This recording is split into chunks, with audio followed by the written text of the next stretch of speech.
morning. It is 11:10 a.m. where I am.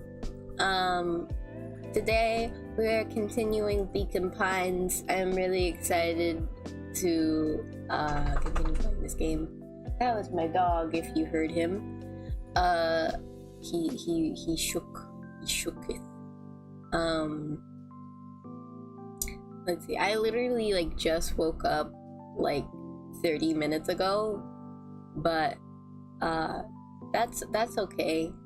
I'm just, I'm somehow more energized than yesterday, probably because I'm excited to play the game. With Eastward, I didn't know what was happening, so I was just like, I guess I just have to play the game now. As you can see, my model is already lagging, but that's fine. I'm gonna turn it off anyway while we play the game, so yeah.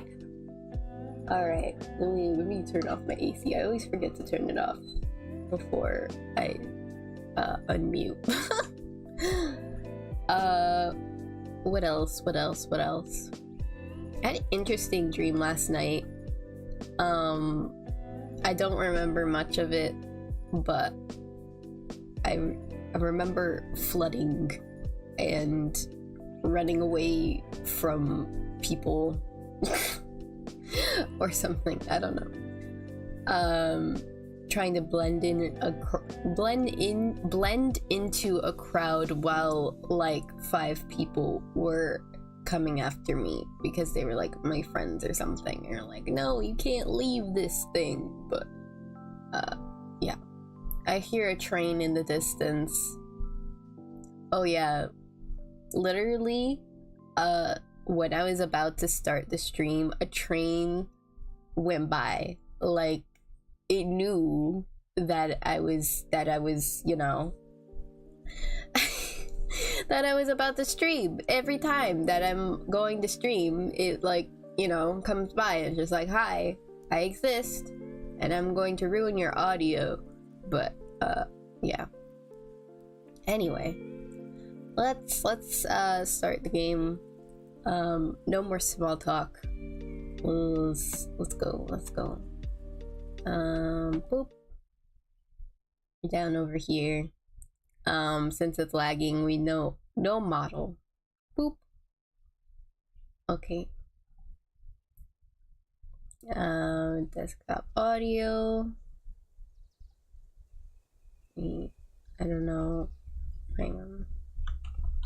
Turn it up like this way. Hopefully that's not too loud. Let me bring my OBS over to here. Okay. I do this.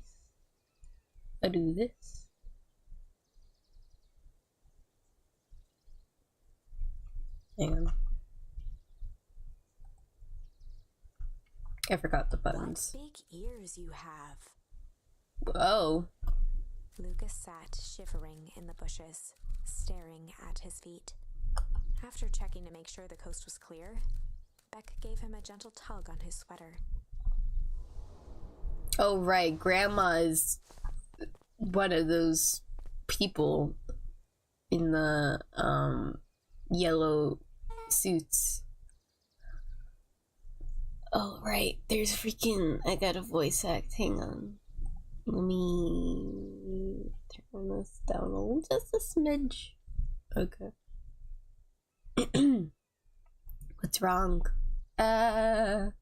Where's my mouse? Okay. There we go. You look like you've seen a ghost. Why were you so scared of that old lady in the hazmat suit? That was my gran. That was your gran? Yeah. Okay.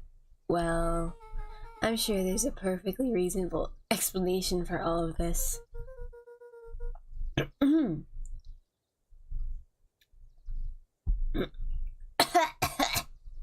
God. I woke up 30 minutes ago. This is not the time to start voice acting, but whatever. We're doing it anyway. Anyway. Let's see. Let's just get to the treehouse and figure things out there. Lead the way. Meet up with Rollo at the treehouse. Okay. Come on back. We go to treehouse.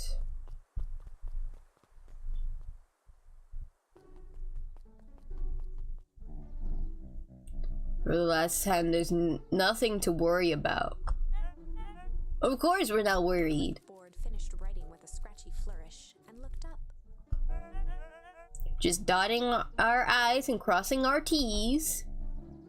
Well, maybe there's maybe try minding your own P's and Q's. Nuncreed, arms crossed over his paunch, gave an exhausted sigh. If there's anything you need knowing, you'll know it. Absolutely. If you'll just sign here acknowledging everything is accurate, we'll be out of your hair in a flash. Oh, for the love of... He snatched the pad and scribbled his name so hard the pen nearly snapped. There. And would you like my eternal soul as well? Clipboards looked at each other for a moment, almost pondering the possibility, then broke into laughter as they walked away. Ha ha ha!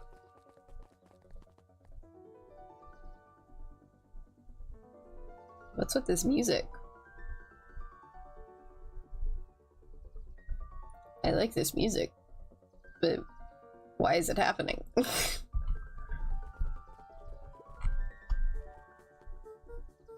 Hi, Mr. Nuncreed.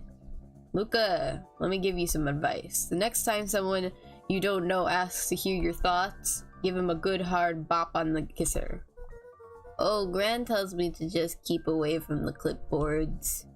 That's good, that's good. Your Gran is a smart lady, Luca. Speaking of which, you better run along home now. Too dark out to be wandering on your own.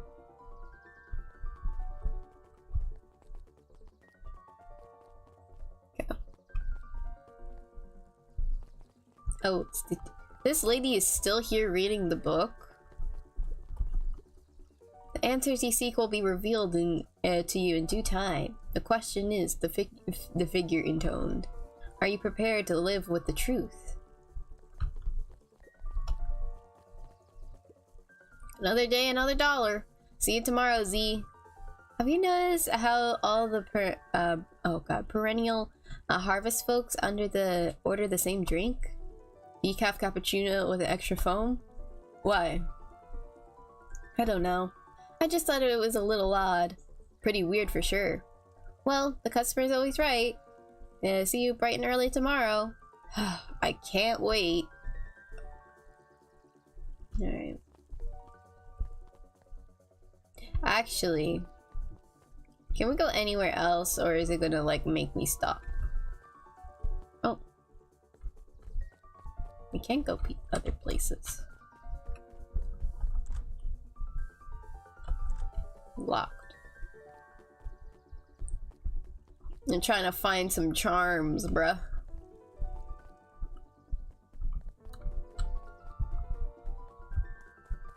No touching. Anything else? Anything else? Oh yeah, the history museum. Skip through that. Alright. Let's go. Oh, wait, let's actually look. I doubt there's gonna be anybody up here. I better not dilly-dally. Gotta get to the treehouse. Yeah.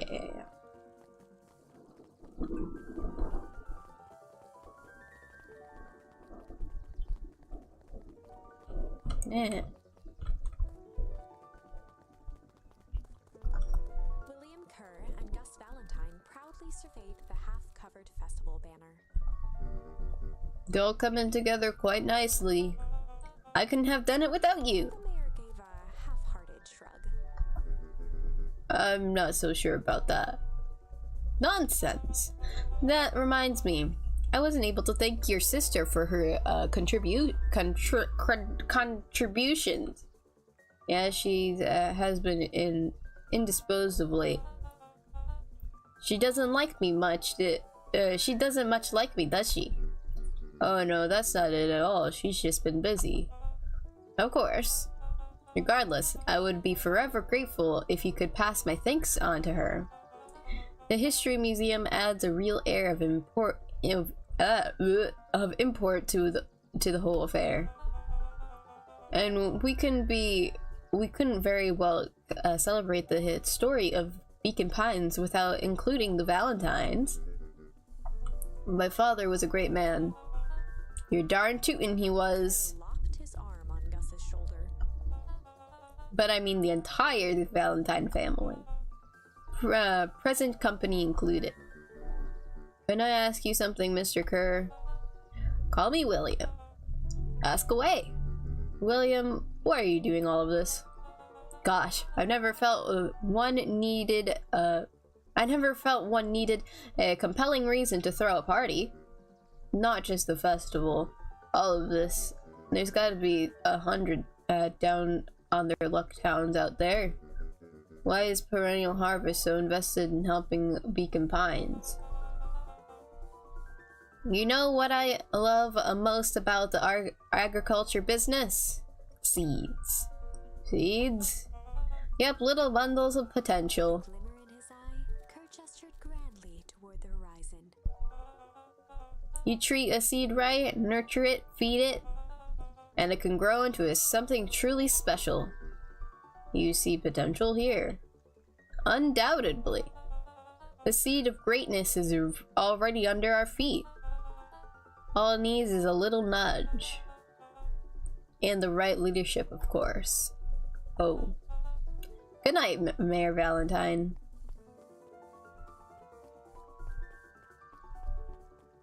I don't like the way this man walks. Alright, let's go. Oh, this is nice. Yeah, the treehouse is just a little further on from here. So what's your buddy Rolo like? Rolo? He's... Rolo. Not particularly helpful. Sorry, I just never thought about it. Lots of energy. He's funny even when he tries not to... not trying... When he's... he's funny even when he's not trying to be. Things have been tough for his family since the foul harvest. It's about damn time you tell me about what this foul harvest thingy is. It's kinda a long story. Hit me with the highlights. Okay. There used to be a fertilizer company here called Valentine's. They were kinda a big deal. Oh, a big deal fertilizer? It was a big deal to us. Their stuff really worked. Farmers loved it. So Valentine's grew and grew. Beacon Pines pretty much grew around it. Most everyone in town either worked for Sharper Valentine or used his fertilizer. Things were good. I'm sensing a big but. Around 6 years ago, Sharper Valentine suddenly died. And something changed. That changed how? Could have been a bad batch. Maybe it was in the water, or air, or soil. Nobody knows. But all the crops died. And everyone blamed the Valentines. The foul harvest. Yeah. Valentine's fertilizer went out of business. Half of the town lost their jobs. Sheesh. The next year the crops came back, but something was different. You plant the crop, do everything right, and it's sort of crapshoot what happens. And no one knows why? Nope. I take it Rolo's farm got the short end of the stick. Yep, for some reason their farm was hit harder than others. That sucks. Things have gotten better since Perennial Harvest came to town. The Beacon Pines Reborn Initiative? Yup. First thing they did was give the town a deep scrub. They even put us up in hotels one town over for a week while they decontaminated the groundwater. We better get going. Alright. Can I... Oh, whoops. Meet with Rollo at the treehouse. Hang on, real quick. I'm just going to turn the music volume down a little bit because that's loud. Voiceover volume, that's fine. Text volume. God. Alright. It's about time. I was about to give up and go home. Who's the new kid? Name's Beck. You must be Rollo. I see my reputation precedes me. Welcome to Mission Control. Rollo waggled his head with pride. And you'll find we've spared no expense in construction. I've seen worse looking piles of junk. Thanks. Hey Luca, you know the security concerns we talked about? Yeah. While I was waiting, I made some improvements. Let me lock this baby down for a little test infiltration. Can't be too safe these days.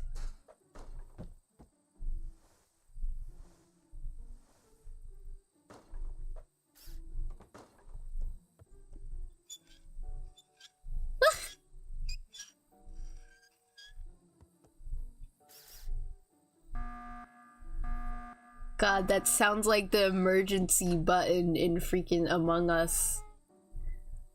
He goes all out, doesn't he? Always.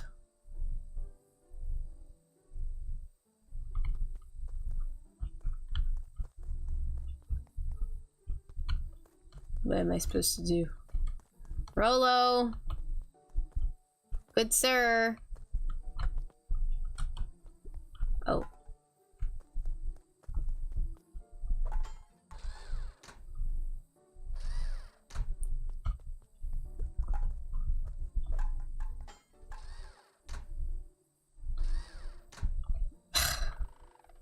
Oh my god, it's moving now.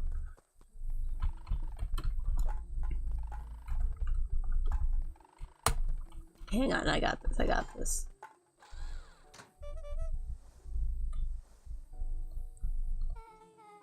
Where did you guys get all this junk in the first place? There's a guy in town named Jeff, I don't know, who trades us junk for snacks. Junk food for junk.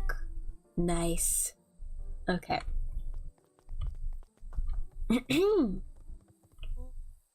So, pretty sweet security, right? It was imaginative, I'll give you that. Luca, are we sure we could trust the new recruit? I'll vouch for her. Thanks, I guess. Oh, Luca, you promised to fill me in about the Valentine's warehouse. Sucked in a long breath. So like I said, there was someone there. What were they doing? I don't know, but the place was lit up and active. Maybe they were squatters? I don't think so. It seemed more organized. When the man pulled me in, I saw some sort of equipment running. A man pulled you in? Yeah, but I got away. You keep saying it was a man. They were wearing a mask, right? Yeah. Then it could have been a woman. How did you get away? I grabbed a rock or something and broke their mask. They let go and I ran. Dang. That's intense. No wonder you freaked out when you saw your grandma. Yeah, that's the other part. On our way here, Beck and I saw Eris Valentine meeting with Gran, wearing the same sort of hazmat suit. Let out a low whistle. They weren't there for idle chit-chat. It was a proper clandestine meetup. So let me get this straight. There's an operation in full swing at the Valentine warehouse. You were almost abducted by a strange man or woman in a protective suit, and then you saw your Gran in the same suit talking to Eris Valentine. Pretty much. I'm beginning to think this town is kinda awesome. Luca shot back a look. No offense. And so we can logically conclude aliens or alien zombies have infiltrated the town. And their leader is your Gran, and she tried to murder you? First of all, and for the last time, there are no aliens. Second, it couldn't have been my Gran at the warehouse. I broke that person's mask to get away. The mask Gran was wearing wasn't damaged. But she's definitely hiding something. Maybe. Your Gran is weird, but she might be the most boring person in the universe. All she does is sit around all day making jam. What could she possibly have to hide? I don't know. We haven't talked much since she moved in. Moved in? Your Gran isn't from here? No, she came a few months back to take care of me after his mom went missing. Did you know your Gran before? God. Not really, no. Oh, God. My throat. God.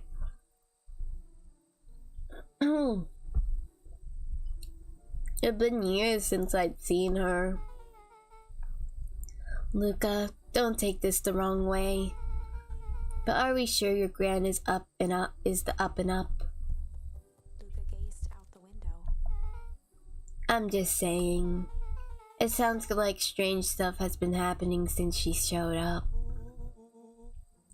We could say the same thing about your family. But you're right. Luca, your Gran is hiding something.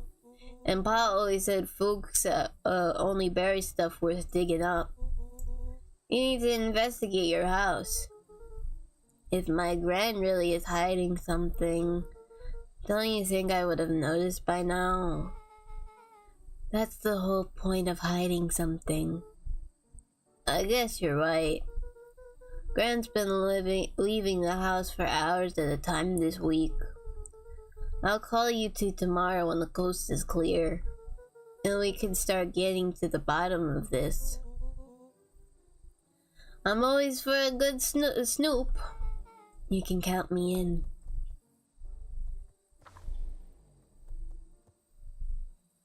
Chapter 6.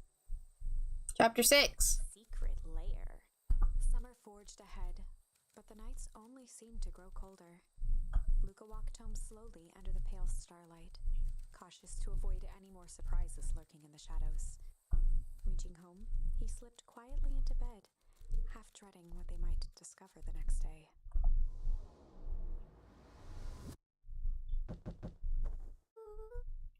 What time is it? Sweater acquired. Sweater obtained. Sweater, other words. Sweater put on. Sweater wearing. Sweater. Yeah, whatever. Rolo, what on earth is that? That ridiculous thing on your head. Oh, this? It helps me think. You're gonna need a lot more of those. Joke all you want. We'll see who's laughing when I crack this case wide open. The coast is clear. Yup, whatever she's been up to this week, it's been keeping her busy most of the day. Very well. The game is afoot. Luca and Beck rolled If I were Gran, where would I hide my deepest, darkest secrets? Perhaps you might at least, perhaps where you might least expect it. Rollo flung open the cabinet with confidence. Aha! He coughed as a veil of dust hit his face. I think it's safe to assume anything that dusty isn't what we're looking for. Or maybe that's where what she wants you to think. Then again, any good detective knows not to trust their first hunch. First hunches are for suckers.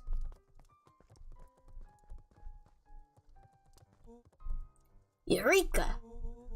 She's lit a fire in order to burn the evidence. She keeps that fire going every day, Rollo.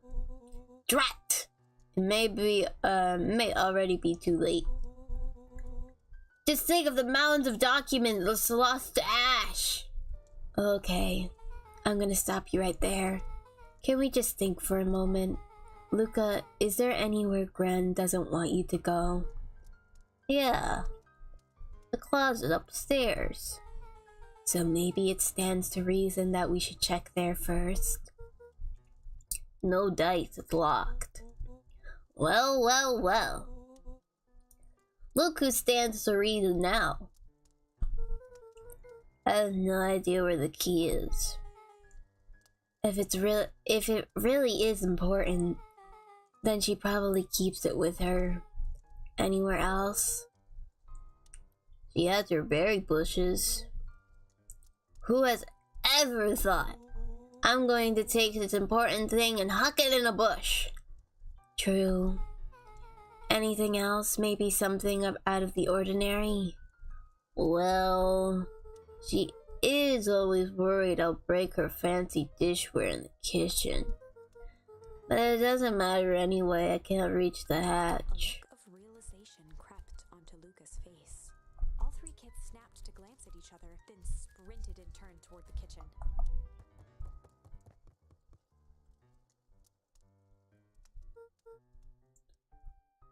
Alright, Rollo. This is your time to shine. Ah, yes. You've called upon my expert detective skills. And now I shall proceed with... Before he could finish, Luca scrambled up Rollo's back. Hey, this isn't my idea of detective work. Every squad needs a good lockpick. Every good lockpick needs a sturdy head to sit on. This is beneath my standing. Stop complaining and hold still. Got it. The three crowded around the hutch to peer in. With the glass doors opened, a perfect porcelain display gleamed in front of them. Their eyes searched for anything amiss, but the only distinct feature was its impeccability. Well, that was anticlimactic. Yeah. I don't really know what we were expecting. Like, oh hey, let me just yank on this random teacup and... Pulled on one of the teacups. It slanted forward with a hollow click. The entire hutch began to rustle and slide under its own power. Seems like your Gran has been doing some remodeling. Dude, only two types of people have secret lairs. Evil masterminds and superheroes. So which one do we think she is? We're about to find out.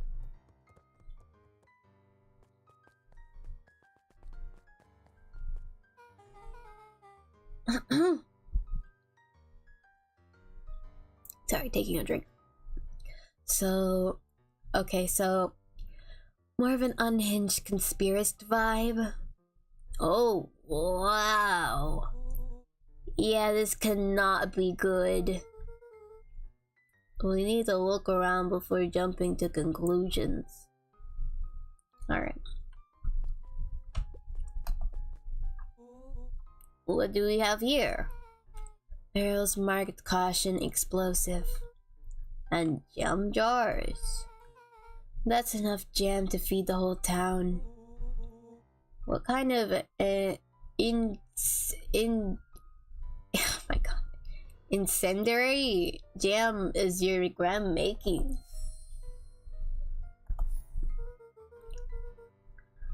She wouldn't have had me walking around town delivering bombs, right? Only one way to find out. Apollo casually spun open a lid and dipped his finger in the jam. Huckleberries, Licked his lips. a hint of brown sugar, and ink? What? Apollo plunged his hand in the jar, fishing out a soggy slip of paper. Aha! Apollo offered the slimy note to Luca and licked his fingers clean. It's addressed to Mrs. Fratelli. A grand jam? Graham? It says, last night I used the disguise Harris provided to scout the location. The timing window should be possible. Operation Spark Plug is a go. Aw, man. Are they doing a heist? Whatever it is, it can't be good. So, more of a bombshell than a bomb, am I right? You're new here, so I'll let it slide. But I'm the bad joke guy around here. Okay. So she was using the hazmat suit as a disguise and not that she uses the hazmat suit.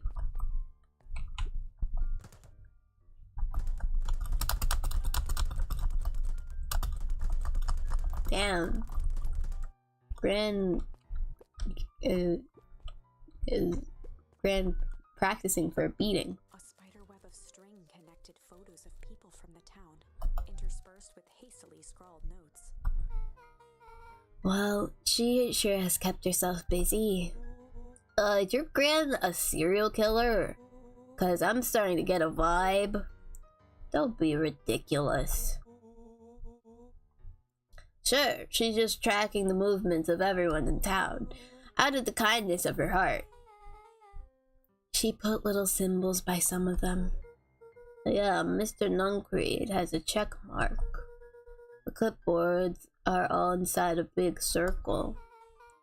My mom's are both on here, both in question marks. Gus Valentine has a question mark. Eris has a question mark but has been crossed out. Mr. Kerr has a bullseye. The killer has chosen her next victim! We don't know what any of this means.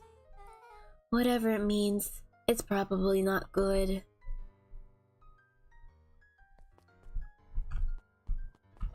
I'm stuck. Luca jostled each cabinet drawer in turn. Only one was unlocked. He fingered through the filing cabinet, pausing at a bulging folder labeled Walter. For a long moment, he just stared at it. What do you got there? It's my dad. Looks like some of his old medical files. Your dad was a doctor? He nodded and caressed the label with his thumb. Well, are you gonna read it? Here, let me help. Rollo swiped the folder from the drawer and began leafing through the pages. He whistled to himself, barely looking at the text. How about you actually read some of it? One sec. Dense documents such as these are a lot like a cheeseburger. It's best to skip straight to the middle. That's where all the meaty bits live. Well, I have no idea where we were in the presence of a preeminent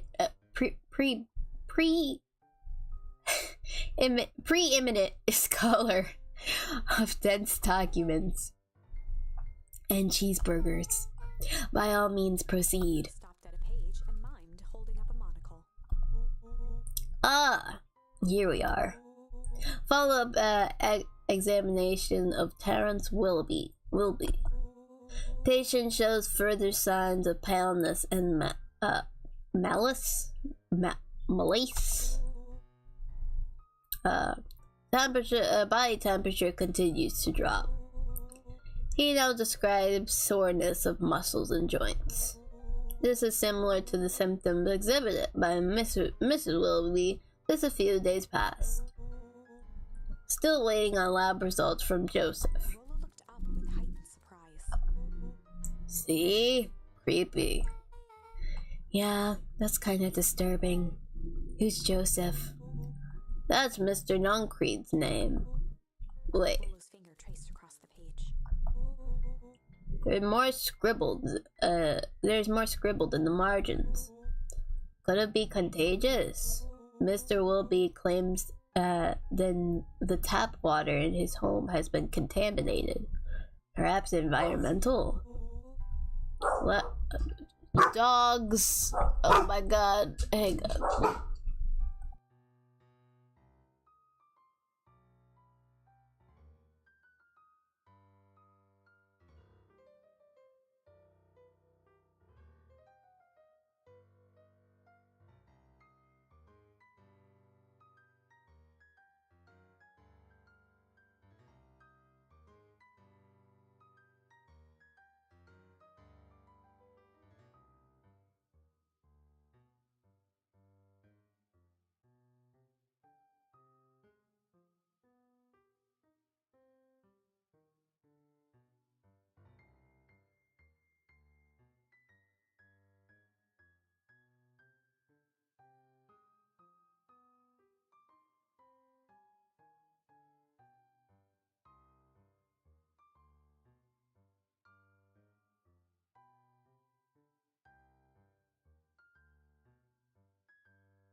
Sorry, I'm back. Okay. The lab results only raise more questions. Hang on. I lost my cursor. It's like he came back to this report later and made those notes. So it might be related to something else. Scanned through several more pages. Here, the writing looks shaky. I just couldn't help her. This disease, or whatever it is, progresses so fast. And with his wife passing, Terrence's condition follows close behind. Exacerbated by the loss. Enough is enough. I need to take matters into my own hands. Staring blankly at the cabinet this whole time, spoke softly. What does it say next? Lola rustled the folder, trying to read more pages.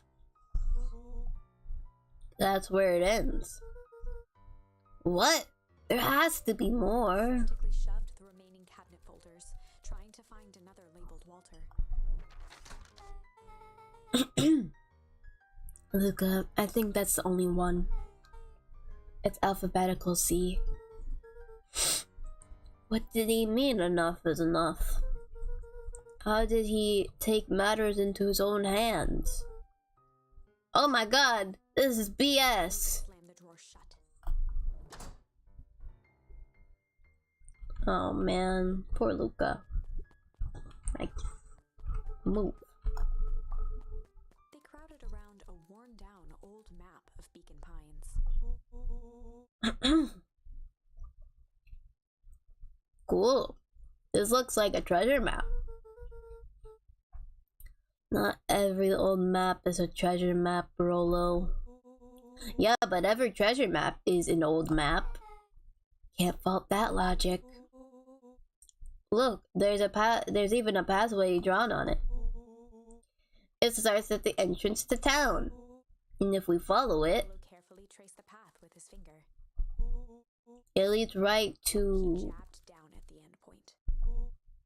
town square.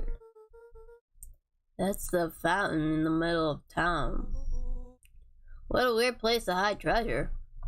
Roller, that doesn't look like treasure to me. The end of the path on the map has the same symbol as those explosives over there. So it's not hiding treasure. A real bummer. Rolo, what's the thing you've been excited about for the past month? The festival. Gulp. Did you just say gulp? This feels like a gulp kind of situation. Everyone will be gathered near the center of town. She's gonna blow up the festival! Not if we stop her. What was that? Luca looked up from the map. What was that? No, I heard it too. That was the front door. Which means someone just shut the front door. Which means someone's upstairs! Shh, quiet. Hit the lights. Beck flicked off the light, and they became statues in the dark. Overhead, creaking floorboards bent under slow, deliberate steps. Uh-oh. The kids looked up, the tilt of their necks following each footfall.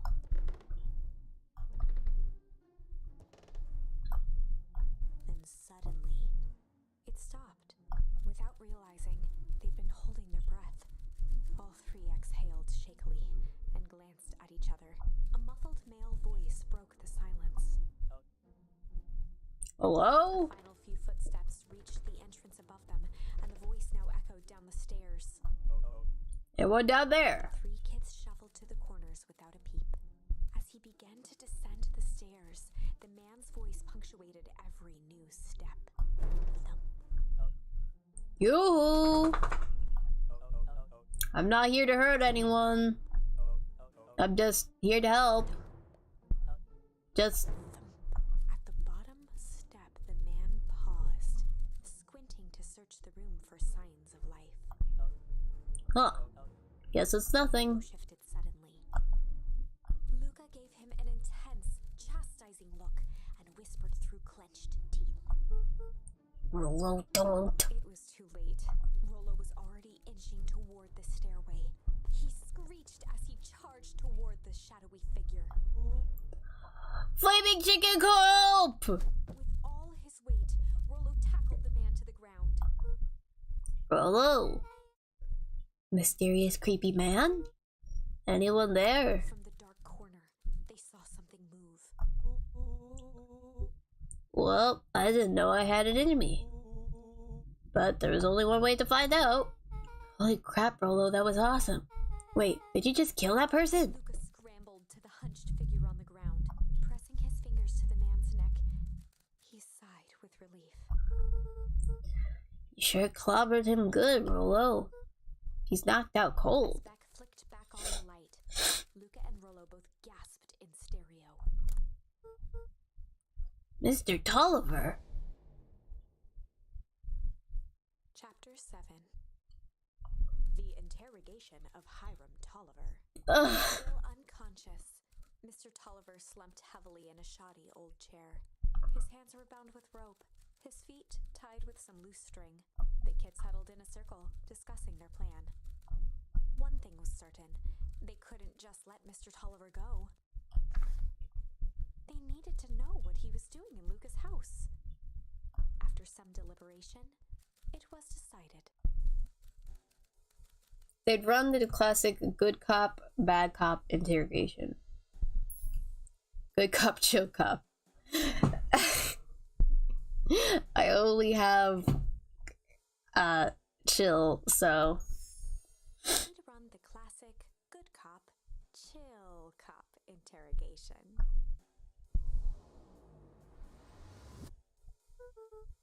I'll handle this. Just gotta play it cool. Luca walked calmly to the light switch, flicking it off and on a few times. Mr. Tolliver shook his head, gathering his wits. Golly, I sure got my bell rung. Looked over to find Luca, who returned a calming grin. Sorry, Mr. Tolliver. This was all a big mistake. Luca, what's going on here? Why do you have me strapped down? No one's fault, really. Rollo just got a little startled. Rollo's here. Rollo and Beck emerged from hiding to give a timid wave. Well, alright. Mistakes happen. You kids give old Hiram a good scale. Let's just get me out of these ropes and call it even. Luca glanced over to Rollo and Beck, who replied with skeptical looks. Mr. Tolliver, why are you in my grand's basement? I'm here to help, of course. Help with what? What's my gran up to? If you'll just cut me loose, I can show you. How do I know we can trust you? Mr. Tolliver exhaled with disappointment. Luca, where have I ever gone wrong with by you? No. And since your gran moved to town, haven't I been nothing but welcoming? Yeah. So why would I turn my back on your family now? It's just... this stuff seems pretty weird. A board with names of people from town. An archive of my dad's old disturbing patient notes. To the corner. Barrels of explosives. I can explain everything. You just need to untie me. You kids deserve an explanation. Luca looked again to Rollo and Beck. This time they shrugged. Luca began to slowly loosen the bindings. Mr. Tolliver gently rubbed his wrists. That's a good lad. This'll all make sense in time. Imperceptibly toward the stairs as he spoke. You see, this town has secrets, Luca. A very dark past indeed. Before the kids had even noticed his movement, Mr. Tolliver was at the light switch. Past that must be brought to... Punctuated his final words by flicking the switch and rushing up the stairs. Light! Son of a... Beck darted to the wall and turned back on the lights. It was too late. Rollo confirmed what they all heard. He just locked us down here. Mr. Tolliver's muffled voice came from behind the door. I wasn't lying, you know. This is for your own good. You kids just keep tight down there and let the adults handle this. Bewildered at each other. Play it cool, huh? Not now, Beck. They heard the staccato thump of quick steps exiting the house. The kids looked down in resignation. This isn't how it goes in Hank Atomic. For some reason, they'd always assumed it was up to them to save their town. Luca opened his mouth, hoping to conjure some magical words to make this right. Only a hollow croak escaped. The end. Well, we certainly aren't going to find a grand resolution to our tale locked in a basement. I don't know why that lagged so much. Back to the drawing board. Alright. That one's cute. We got that one. We can do... Alright, that's the only one we can do. The, Rumble one.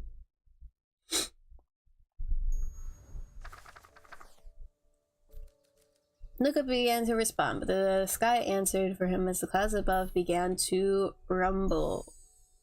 Luca began to respond, but the sky answered for him as the clouds above began to rumble with ominous thunder.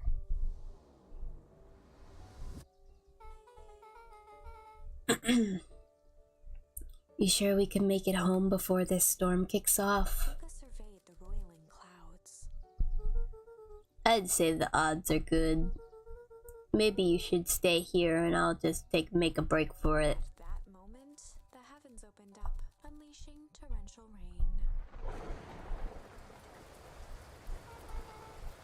Care to recalculate those odds? Hurry inside, you two, before you catch a cold.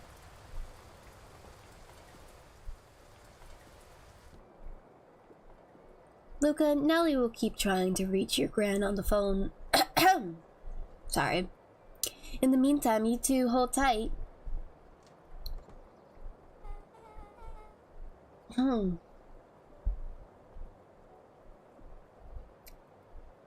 Alright, sorry, I'm taking a drink. Sorry, not much to do up here. Most of my stuff is still in the boxes. Mind if I poke around? Be my guest.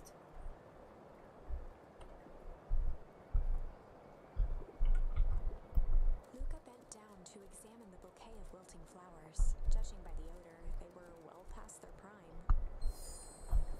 He flipped open the attached card. Happy trails from Coach Walker and all Fairview Condors. Boy, you weren't kidding about poking around, huh? Oh, sorry, was this from your old school? The most recent one, yeah. Some schools gave me going away cards. Some did flowers. When they're really trying to feel good about themselves, they do both. So you moved a lot. Yeah, it's the thing with having a brilliant parent. There's always a better job somewhere else.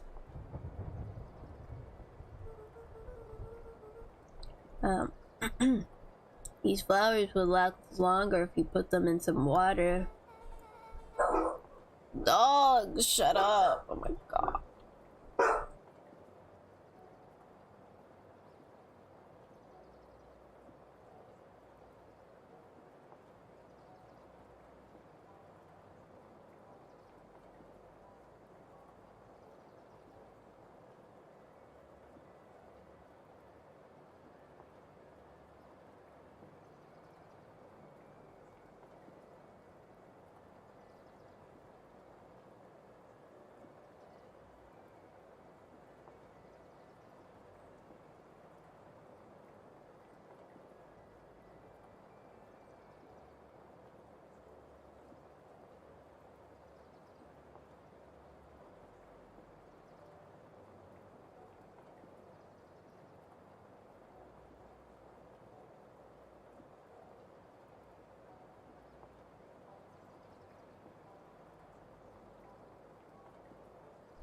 Okay, sorry about that. My dogs really love to bark. Yeah, they really love to bark at passing cars. Hang on.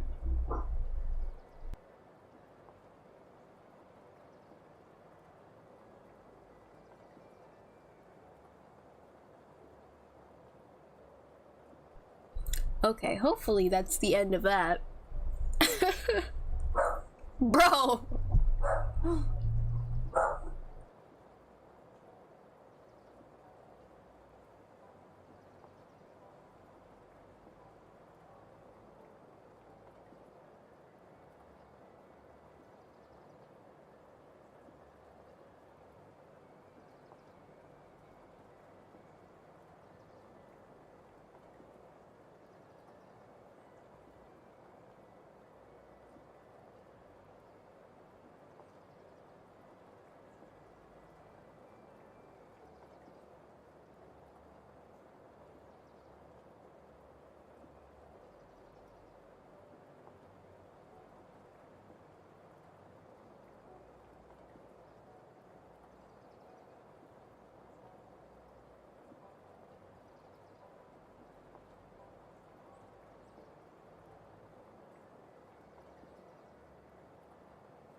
And I'm back again.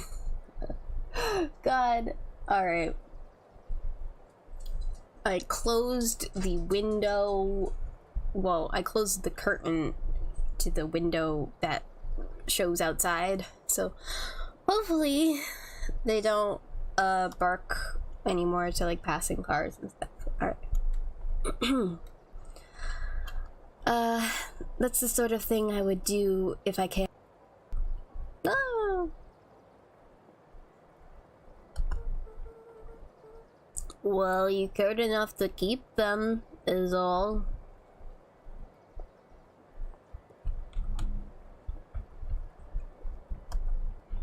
Oopsie. Oh wow. Roll and I have a radio just like this at the treehouse. Probably not exactly like this one. Mom and I tore the whole thing down into the bolts. Fitted it with some state-of-the-art vacuum tubes.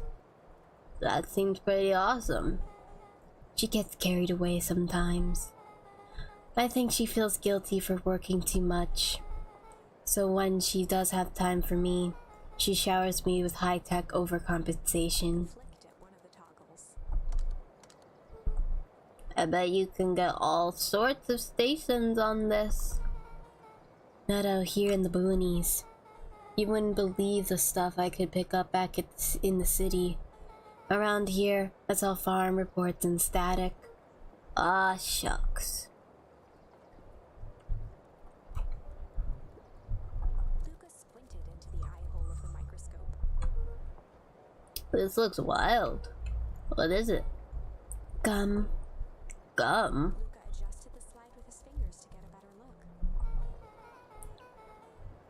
look. I'm tracking the structural integrity of gum with increasing amounts of chewing. Chewed that one for 47 days. He wiped his hand off on his sweater and gave a nervous laugh. It's weird, I know. Looked down, timidly tapping the ladder with her feet. You think it's weird, don't you? A little. But weird can be cool. Luca, can I ask you something? Of course. Dang. Didn't that hurt? I'll be honest. That hurt more than I expected. Well, at least you look cool doing it. Beck took a moment to watch the rivulets of water running down the window. Do you ever feel alone? Like, even when people are around? All the time. Well, Rolo can be pretty absent-minded sometimes. I'm serious. Does it ever feel like your family doesn't care what you want? I didn't used to feel that way. I know Gran loves me, but sometimes when she looks at me, it's like she's looking at a problem. Luca took a deep breath, exhaling slowly. I know the feeling. How do you deal with that? I guess I haven't yet. But one thing my dad told me when I was little, don't hold a grudge, especially against yourself. If you try to hold it all in, you're gonna pop. So then, what do you do when you don't know what to do?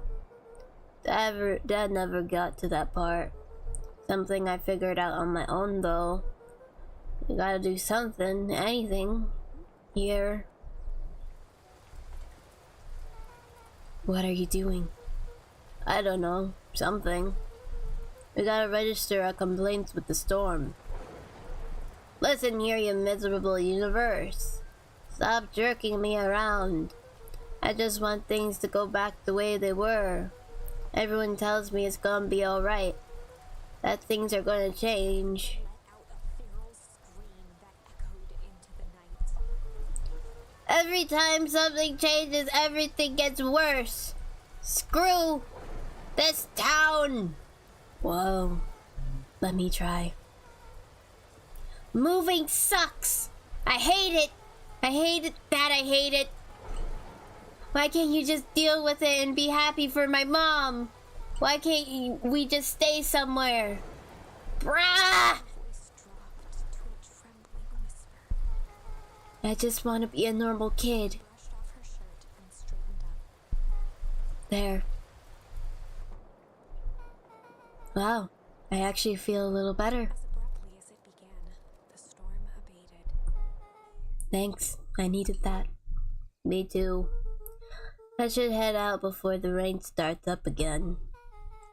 Sure, I'll walk you out. See you in Rolo at the festival. Sounds good. Luca, don't let the universe jerk you around. Gave Luca a light thump on the arm before heading in. Chapter 5. Friendly Feud. The air was heavy with a hard rain's residue. The smell of wet things. Despite his dreary surroundings, Luca felt at peace. He'd never shared those details about his dad with anyone, not even Rollo. But it's not like this changed anything. Rollo was still his best friend. Adding Beck to the group would help balance things out. Everything's better in threes. This is what Luca told himself as he headed to the treehouse. Catch up with Rollo at the treehouse. Oh, it's Dawn. Hey, Dawn. Tracking down a lead. You bet. I heard a juicy new rumor. Turns out when Sharper Valentine died, he left behind a peculiar last will and testament. Peculiar how? He didn't just give his kids an inheritance, they were conditions. Like what? The documents stipulated that Eris had to take on a child as her ward. A kid our age, who just showed up to town one night with a lawyer. Solomon. Bingo. So Eris was forced to take care of him. Yep, or she would have lost everything. Why would Sharper care so much about some random kid? Rumor has it that old Sharper sowed some wild oats. That explains the way Eris treats him. Poor Solomon. How did you find all this out? Good reporter never reveals her source, Luca. Okay. Alright. Nobody around.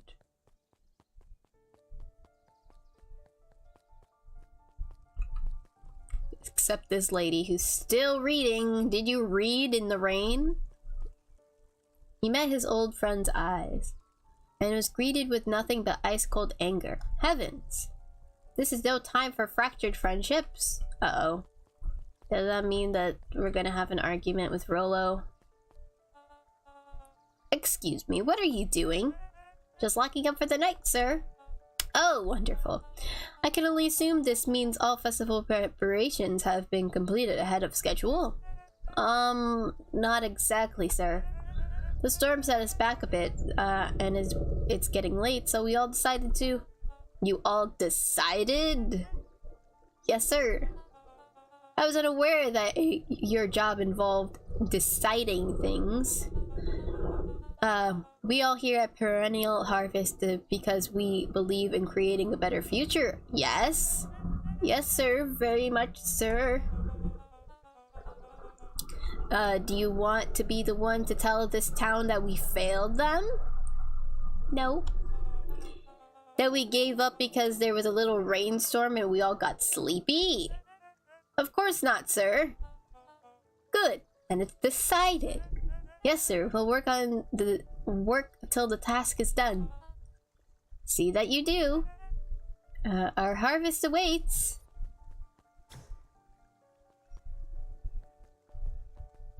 Okay, then.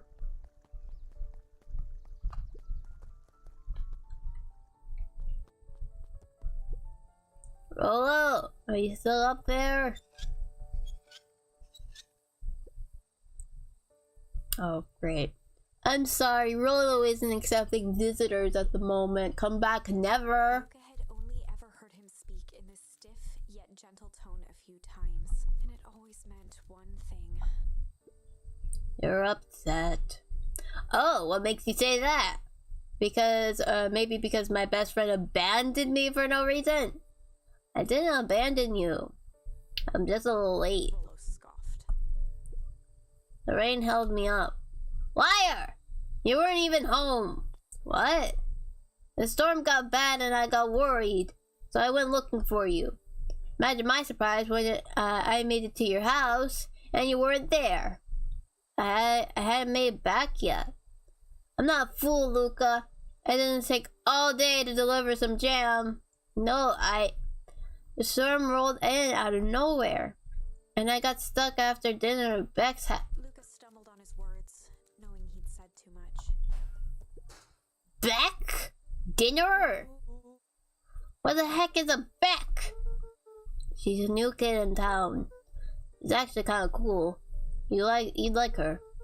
She needed help convincing her parents that she'd make new friends. New friends? I spent all day waiting for you, and you were off making new friends? It's not like that, Rolo. You know, while I was waiting, I made some upgrades to mission control. It was gonna be a surprise, but you took so long, the storm knocked it all down. Just like you knocked down our friendship. What does that even mean? Luke became instinctively angry in response. Both boys were now shouting across the distance. It means you're a bad friend. You don't care about me. Of course I care, you buff. You.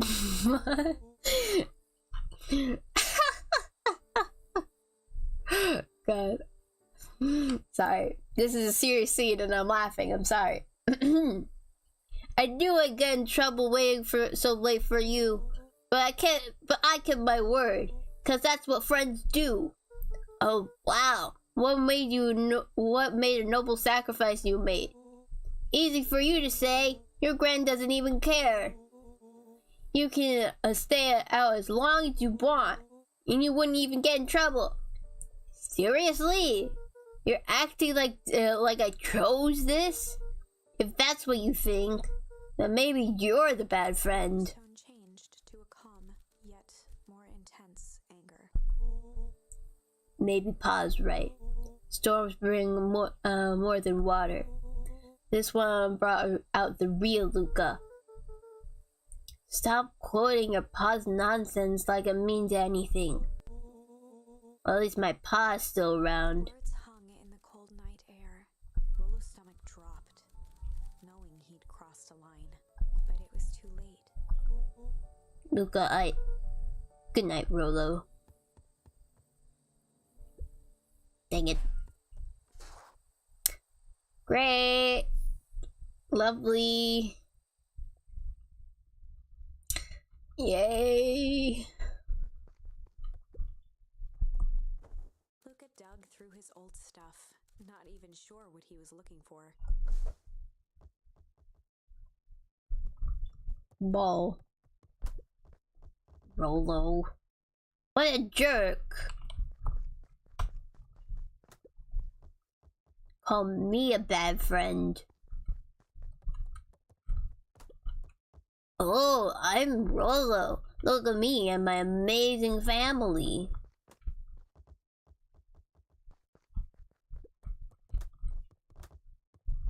I'm kicking out all of my anger.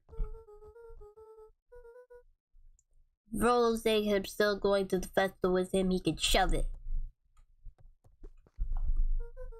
I guess I'm just never supposed to make new friends. Oh.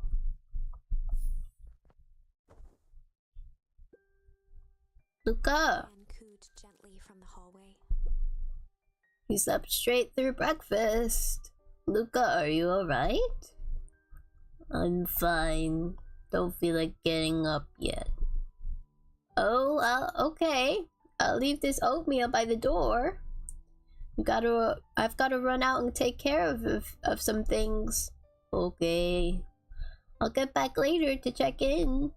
Sure. Luca just wanted to be alone. He waited to hear the sound of the front door closing.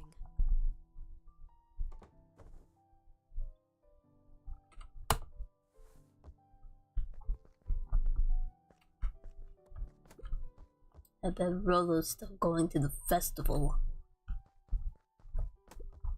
Humph. He's gonna be miserable.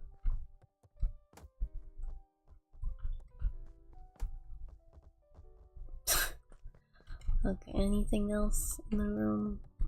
Alright. If Rolo thinks I'm still going to the festival with him, he can shove it. Alright, well. Luca dozed off again. Luca! I see you didn't eat your oatmeal. Wasn't hungry. Well, just in case you get hungry, I'll leave a sandwich here too. Thanks. Rollo came by. What did he say? He wanted to talk to you. What did you say? I told him you weren't feeling well. Good. So your plan is just to sit in your room all day? Pretty much. Well, I need to pop away again for a minute. If you decide to end your pity party and go outside, I think it'd do you some good. Noted. Lucas still couldn't bring himself to go out. Besides, if he ran into Rollo, he'd have to actually confront the situation.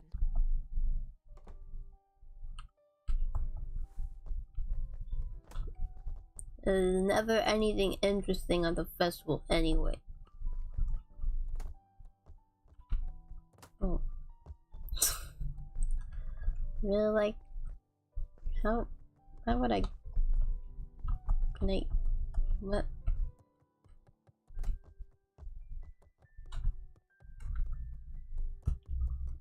I can't do anything. I don't know how to get that icon. Confusion. Very much confusion. Is there anything else I can do besides kick the soccer ball like 1,000 times? Oh, maybe I'm supposed to kick it over here. There we go. The Adventures of Hank Atomic. The complete first volume. Luca carefully opened the cover and began to read. Rollo had received it for his birthday. A special hardcover edition with behind-the-scenes commentary and bonus art. Rollo cherished it, but asked that Luca keep it at his house. Luca wasn't sure if it was because Rollo didn't trust himself with it, didn't trust his sister around it, or just wanted an excuse to come hang out at Luca's more often. Whatever the reason, Luca didn't mind, but it had stayed right there where Rollo had stashed it ever since. Now, at the foot of his bed, Luca lost himself in the pages. He'd read it all before, but at this moment, it somehow felt sentimental. He was well into issue number 5 when he heard soft footsteps from the hallway. Luca! Another little friend came to see you. A girl named Beck Modil.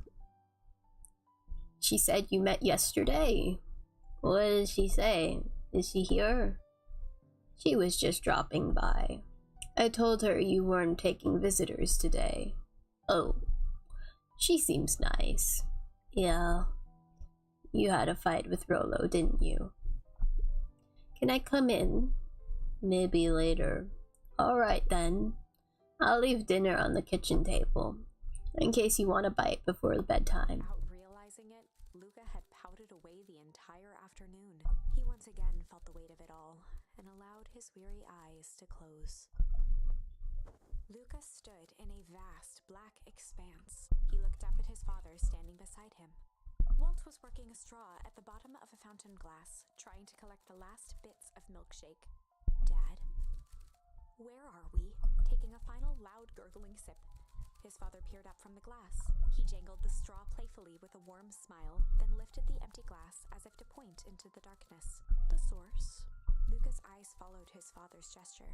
In an instant, he was sitting in front of a blazing campfire. Across from him sat a large figure in a yellow hazmat suit. The figure's voice was a scratchy echo. Well, if it isn't the man of the hour, make yourself comfortable. Luca held his shivering hands over the flame to warm himself. It doesn't work that way here. Their yellow-gloved hand pointed to the base of the flame. It's a cold flame. See? Luca peered at the base of the fire. It wasn't wood that was burning. It was Beacon Pines itself. Tiny buildings, freezing and crumbling as they were consumed by flame. Luca could see small shadows moving in the burning city. People. Luca leapt to his feet. We've got to help them! The figure gave a dismissive wave of their hand.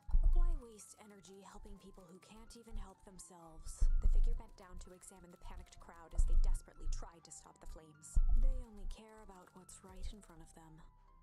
Not like us. Luca's voice was a trembling whisper. Us? The figure slowly stood up, grabbing its helmet with both hands. With a jolt and a twist, The suit emitted a gasp. A cloud of torpid mist escaped, slowly revealing the face within. Luca's own face looked back at him, older, worn, distant. The sensation was oddly familiar, as if he'd caught his own reflection by surprise in the mirror. The doppelganger smiled. I tried to help once. He gestured towards his face. And all it got me was this. Luca staggered back. You aren't me. Luca felt a hand catch his shoulder. His father was there again, beside him. Every choice sets us on a path.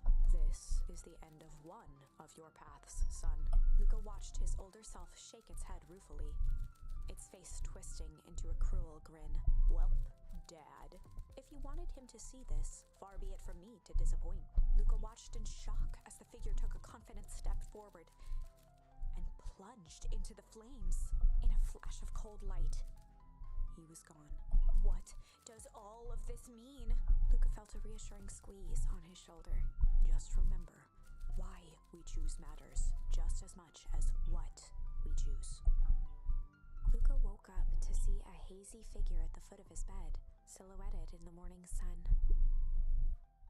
Mom. No, dear. It's only Gran. Luca rubbed his eyes. The kind, concerned face of his Gran came into focus. How are you feeling? Fine. Anything you want to talk about? I don't feel like talking. That's just as well. How about you sit there and listen a bit? Whatever you and Rollo fought about doesn't matter. Buddy. Gran silenced Luca with a gentle pat on the leg. Fights between friends happen. What was said doesn't matter. The important thing is that it's not the last thing you ever say to each other. No, but he said stuff about Dad. Well, do you think he meant it? No. He was just mad. And did you mean any of the things you said to him? No. Good.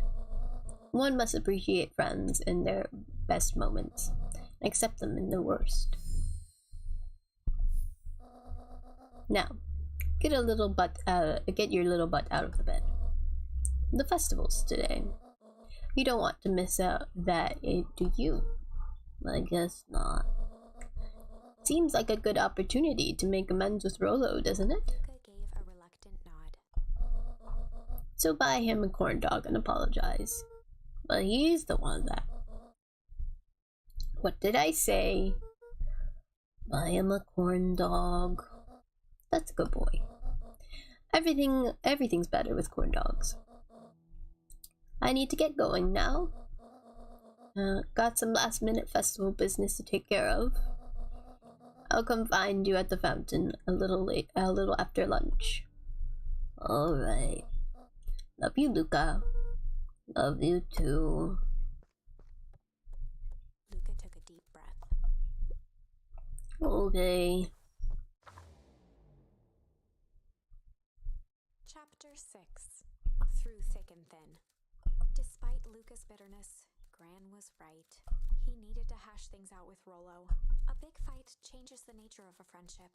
Whether, in the end, it is for the better or for the worse, all comes down to understanding. If one is not careful, the same familiarity that builds the strongest of bonds can become the wrecking ball that shatters them. Luca emerged from seclusion, taking in the crisp festival air.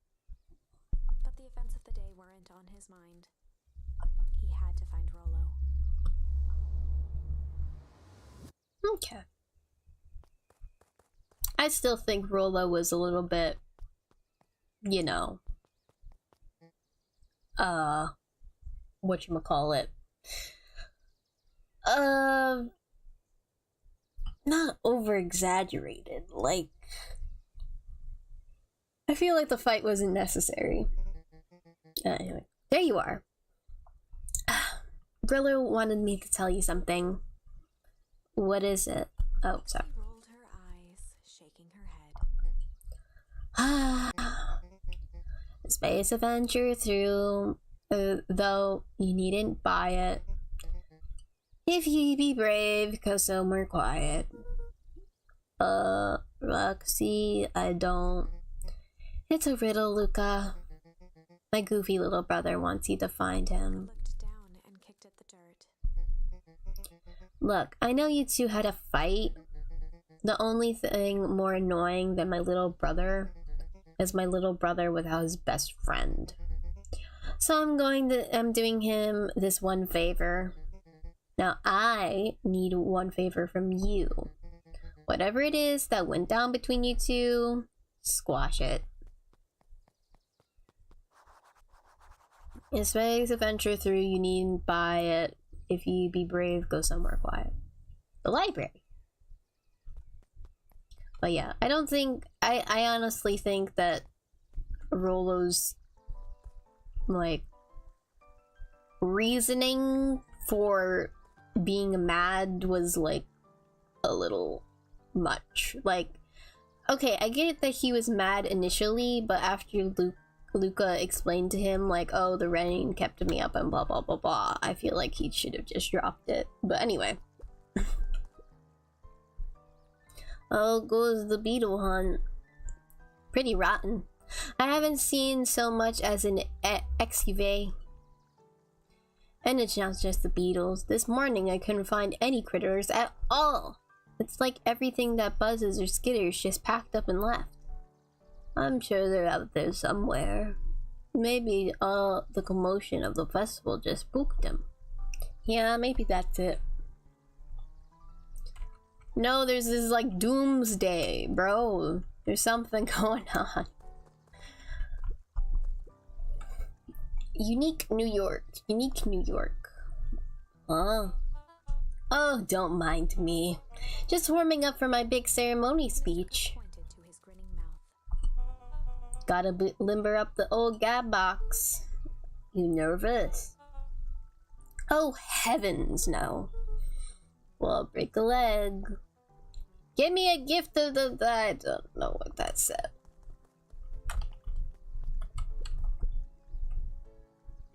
Welcome to our festival. Don't forget to come back later for Mr. Kerr's speech and the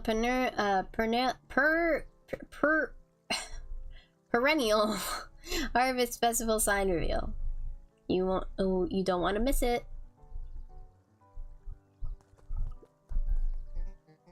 I don't know who Perennial Harvest thinks they're impressing with this ridiculous festival. Totally. This town's still falling apart. The weather's still cruddy, and this season's harvest looks like it's gonna be worse than last year's. You said it. No amount of corporate pondering is gonna change any of that. Exactly. But the lemonade at the drink stand over there does look pretty tasty. Fits. I'm still gonna be mad at them. I'd just rather be mad while sipping some delicious lemonade is all. Valid.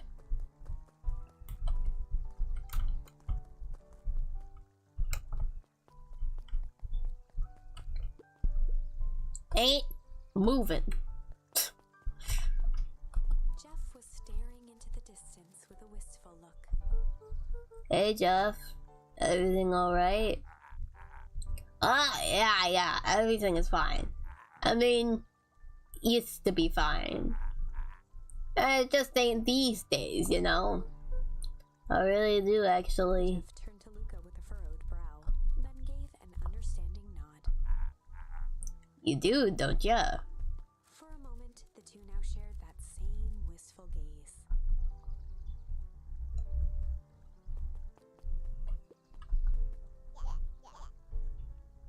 Haha, every single time. Yup. Wait for it.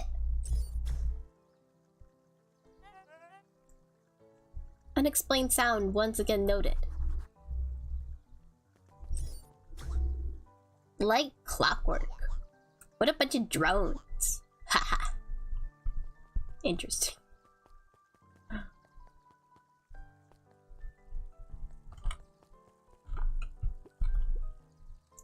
A most welcoming of welcomes. Would you like to share your thoughts? We always strive to improve. Nope.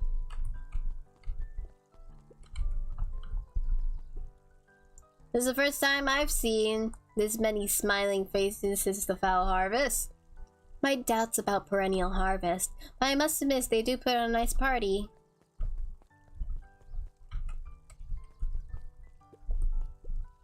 I bet you're actually taking a break from studying. I wanted to see what all the festival fuss was about. I can't help but notice you still brought your backpack full of books. Luca, backpacks can carry a lot more than just books. True, true. So what you got in there? Books.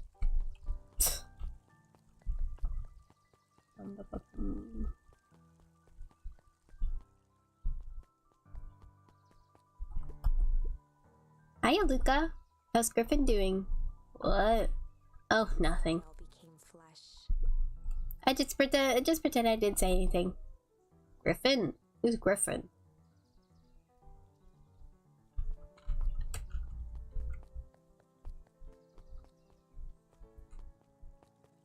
Who's Griffin? Oh, is that Griffin? I forgot. Hey, Luca. So you're done at the library? Huh? Oh, nothing. Griffin looked away suspiciously. Nothing at all. Oh. It's like I get it. Rolo made them make sure Luca knew where he was going, basically. Luca, did you know the Beacon Pines actually unincorporated? A lot of people don't know that. Oh wow, yeah, I didn't know. What does that mean? It means most public works are handled internally. We do all the pipelines, the water treatment, building regulations. That's great. Census taking, emergency services. We out.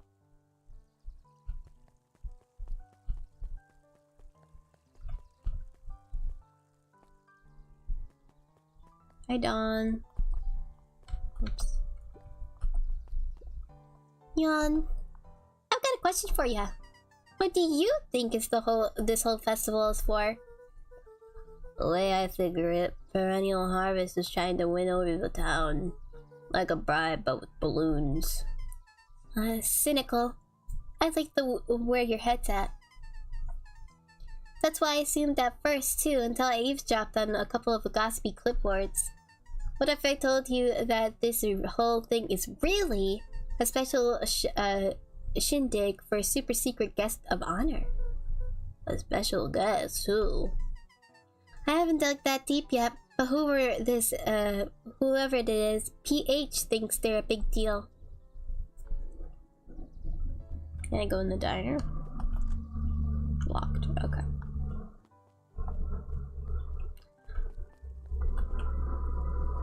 I was able to return the Perennial Harvest safety suit you borrowed.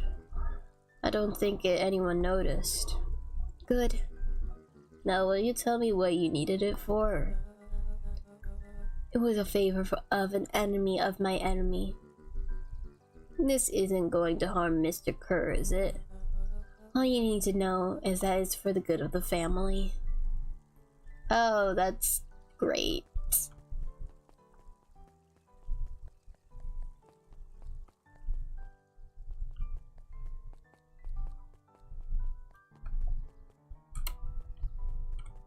I guess we'll just... yeah, I guess we'll just... Okay, we'll just go over here. Library somewhere quiet. Yep. I wanna look a bit more before we go. If I get blocked, they'll just, you know. I wanna see if I can go to Beck's. Nope. Alright.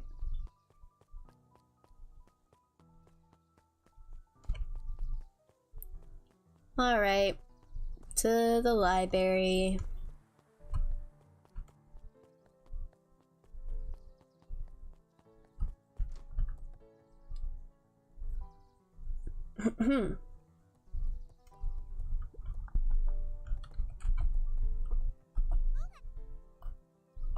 Hey, Luca. Kato's eyes lit with excitement. I've been expecting you. Bravo on deciphering the first riddle. The first... Oh, you didn't think that was all, did you? Well, does go all out, doesn't he? Straightened up and cleared his throat as if preparing to sing. Ahem. On planet Furple, you may take issue. When the fifth king dies, you'll need a tissue. Stared at Luca eagerly. Get it? Want me to tell you? No, it's okay. Let me figure it out. Alright, when you find it, bring it here to be verified.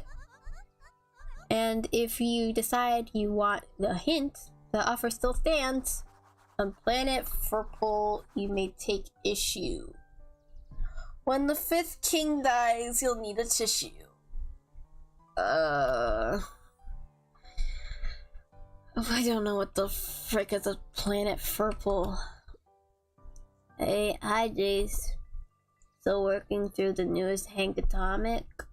You know it. Some fascinating canon toward the end. Did you know? Hank Atomic's Draco Ray doesn't technically shrink stuff. It uses inverse quantum particle decay to literally grow the object or universe around an object, leaving the object unaltered. So it just looks shrunk compared to everything else? Bingo. That's wild. But Jace, no spoilers, please. Oh, right, sorry. Need a tissue. Luca grabbed the Modern Science of Atomic Radiation from the shelf. Once you got a book, you can either bring it to here or grab a different one. Okay. Luca grabbed Natural Photography, Volume 5, from the shelf. When the king dies, you'll take issue. Luca grabbed the 5 Pillars of Success from the shelf.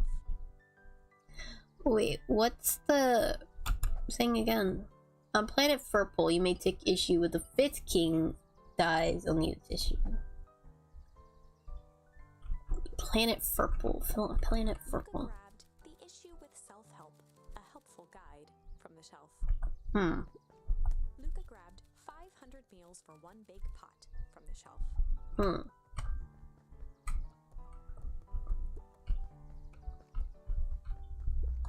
Luca grabbed The Adventures of Hank Atomic, issue number 4, from the shelf.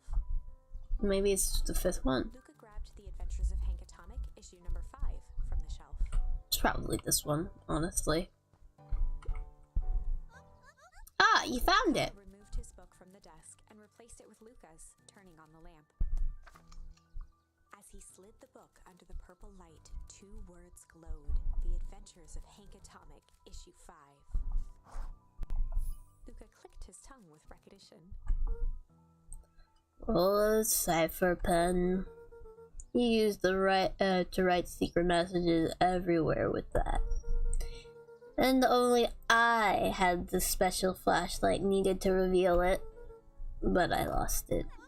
Well, apparently he traded Jeff for his purple light bulb. Parted with his entire Halloween candy stash. Oh, Rolo. Now let's see here. Kato began flipping through the pages, stopping when he hit a glowing word. Get away with such a grift. Flipping. Only found in Grub Cart. Reaching the end of the book, Kato looked up. That's it. Grift in Grub Cart. Griftin Griffin. Griffin's Grub Cart. He wants me to go to Griffin's snack stand. Ah, brilliant. Guess you're off then. Good luck to the rest of the scavenger hunt. Thanks, Kato. Okay.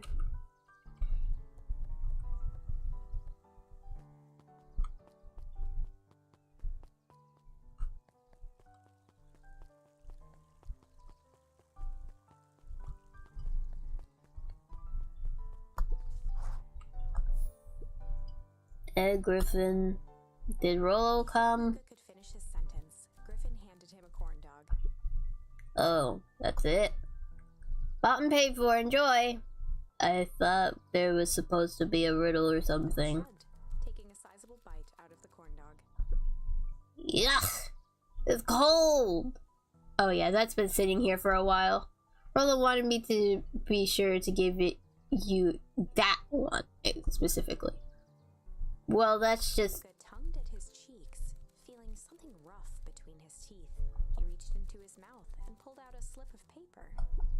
Oh, come on! Dropped the bits of corn dog to read the slip. I'll pick up when you need some pep. Near the fountain up the step. Finished off the remainder of the corn dog. This is getting to be a whole thing. I'll pick up when you need some pep near the fountain up the step.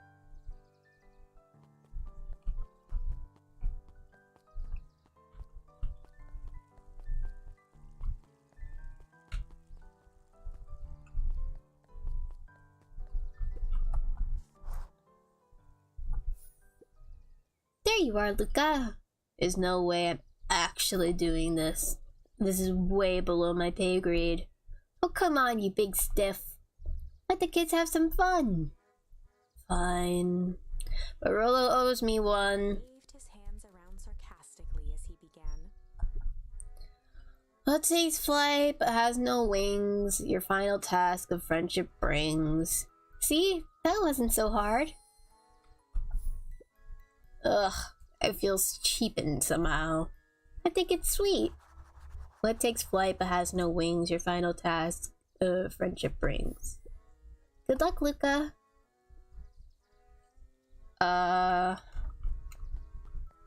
What takes flight but has no wings?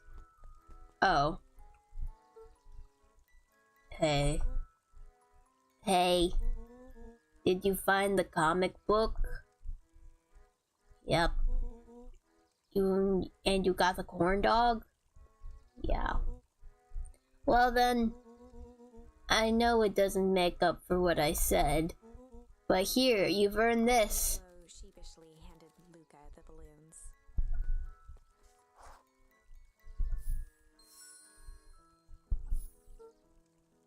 Thanks. You didn't have to go to all this trouble. I'm sorry I got so mad. Dang it, you were supposed to let me apologize first. Oh, sorry. Now that you've apologized twice before me, just let me do this. Luca, I'm really sorry. With everything that's happened with your mom and all. I've always wanted to be there for you. Be a good friend, you know. When you said you were hanging out with someone else, I kind of freaked out. Rollo. Still my turn! I feel like if you needed some new friend to help you, it meant that I wasn't good enough. But that was selfish and wrong. I was wrong. I'm so sorry, Luca. Okay, apology over. You can talk now. Luca threw himself at Rollo, hugging him as tightly as he could. Rollo, I don't deserve you. I don't deserve you either. That's why we deserve each other. So, what else do you want to do today? We could snoop around and try to find some info about your mom. Snoop where? We could probably sneak into the Perennial Harvest HQ while everyone's at the festival. Aren't you curious about all the stuff those clipboards write down? What if we get caught? I think I've had enough excitement for 1 week. Let's just make the rest of the day about this. Really? Yeah, the rest of the world can wait 1 more day. You know, I have been wanting to get some work done at the MCDC at Mission Control. The aim is a bit unpredictable. That sounds perfect. Okay. Come on, Rollo.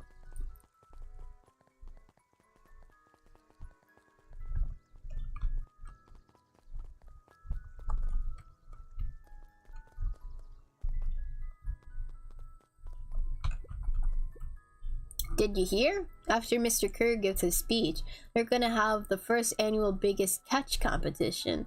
Just as long as a boo qualifies as a catch, I'm a shoo-it. Good luck. Alright. Mission control. Authorized personnel only.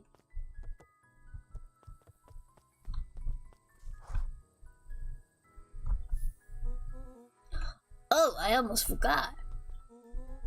I ran into your gran this morning. She asked me to give you this. Luca an unopened letter. I'll wait for you inside if you want to read it now. A letter. Luca, some things are going to happen that might be difficult for you to understand. If I am honest, I hardly understand them myself. But whatever happens, I need you to know that I love you. None of this is fair to you. You have already lost so much. We both have. I wish there was a simpler way forward. But if there is, I haven't thought of it. God knows I've tried. Everything I've done, I did for you. I hope someday you can accept that. Love, Gran.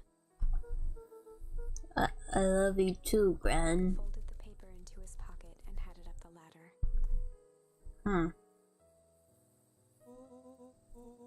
What's up with the letter? Anything you want to talk about? Maybe later. Sure, whatever you want.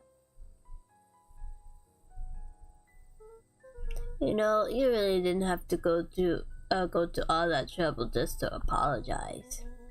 I know, but we've been looking forward to the festival for weeks.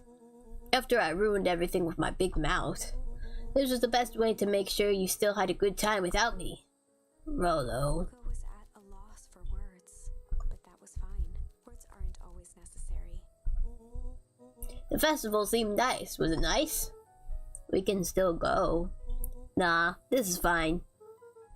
Well, there's always next year. This was untrue. A distant rumble shook the treehouse.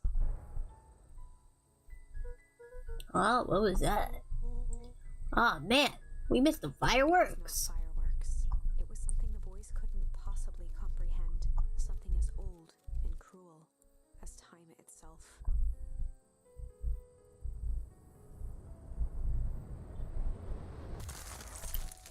The hell?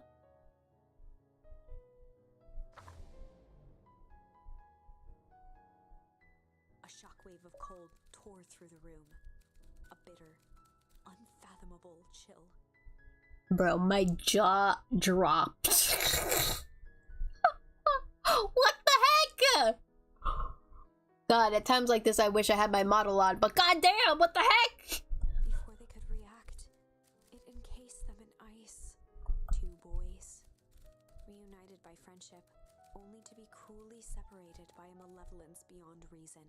And so, our story ends on this melancholy scene, in a silent treehouse turned statuary. In a town brought low by its secrets, sits a pair of friends, alone, together, for the rest of time. What the frick? The end. No, that can't be the ending. It simply can't. Yes, indeed, same. I won't accept it, and I hope you won't either. I won't. There are more endings, more possibilities. I can feel it. We are just going to have to sort through them all until we find the one that fits. Yep. Alright. What we got? Hard. I did get like two. I got flight. Hard and flight. Alright, let's do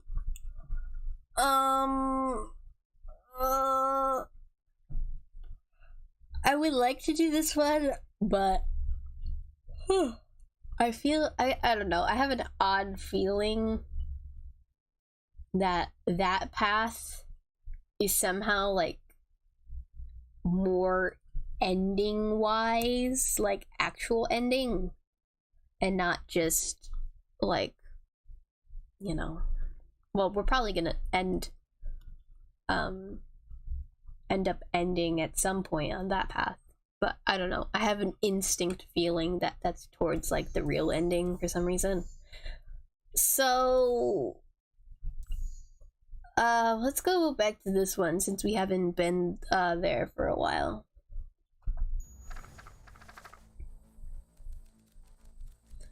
Okay.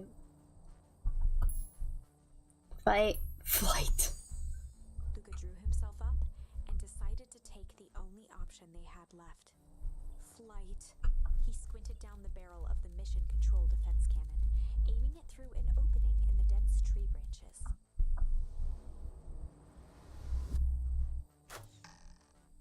He looked up with surprise as it struck true and taut. Oh wow. I can't believe that worked. Hey, Mr. Kerr. We'd love to hear your thoughts, but I'm afraid we have places to be. Come on, Iggy. See ya, jerks. Fine. We know where that leads them. This way. We'll take the tunnels. Uh-oh. Luca and Iggy winced as they sprinted through the thicket. The branches clawed at them, reluctant to give passage. After what felt like a marathon, Luca stopped in his tracks as they reached the clearing. What the? That was all he was able to say before Iggy slammed into his back. The boys tumbled down a steep decline and crashed with a wheezing thud on a surface as hard as ice. In fact, it was ice. Chapter 5. Signs. They stood silently, catching their breath. The sky was like sapphire. With each breath, a plume of steam escaped from Luca's lungs. Let's keep moving. Luca pulled Iggy to his feet as they gazed across a snowy terrain. The heck? That was actually pretty, great, savage. Uh-huh. I think we lost, Are we up in the mountains? I don't think so. If anything, we went downhill. And what's up with this with the Winter Wonderland? All I know is there's no going back the way we came. Let's see if we could get our bearings. Follow me. Right away home. A disc of smooth metal was lightly covered in snow. Two faint seams were visible along the surface. A manhole cover? If it is, I've never seen one like it.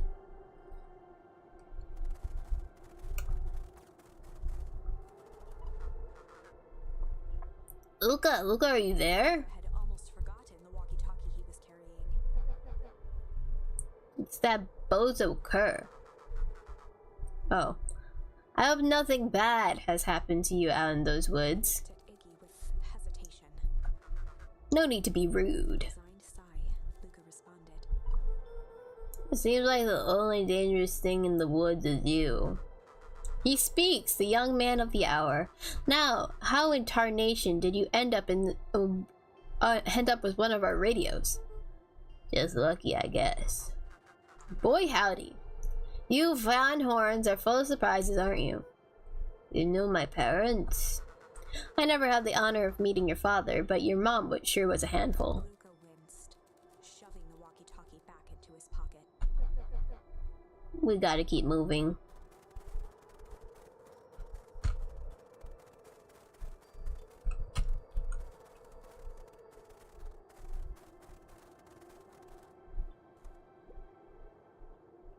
What's the readout?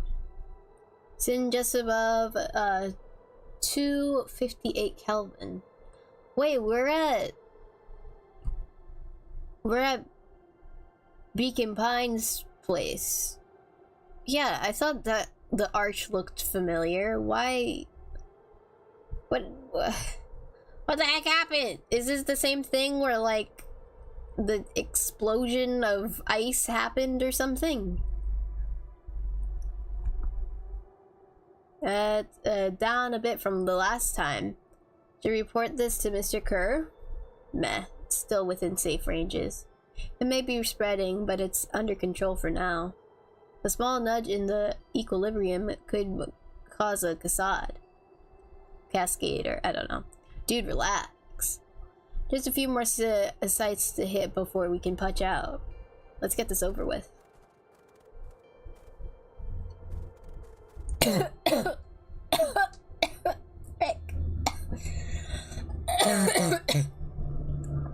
God, joking on my own spit. Holy frick.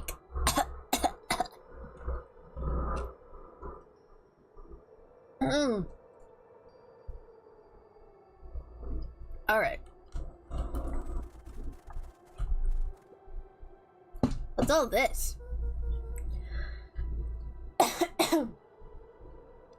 Hard to say with all this snow. I think it's a town sign. I can almost make out the letters under here. What town could this even be? There couldn't be another town this deep in Weepwood. Looking at the evidence to the contrary, let's figure out what we're dealing with here. Step 1, snow's gotta go. I'll see what I can do. Okay.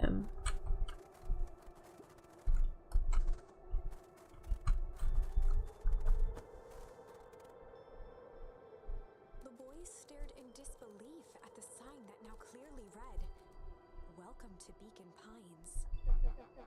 This doesn't make any sense. We're in Beacon Pines? How is that possible? We ran away from town. How did we end up back here? Guess we got turned around? Where did all this snow come from? Well, it's been colder than normal lately. There's a pretty big difference between sweater weather and Arctic hellscape. The puddle we fought at before, it was cold too. Maybe all of this leads to one source. You think it's related? What the hell is going on? I gotta get you some answers. Let's keep moving.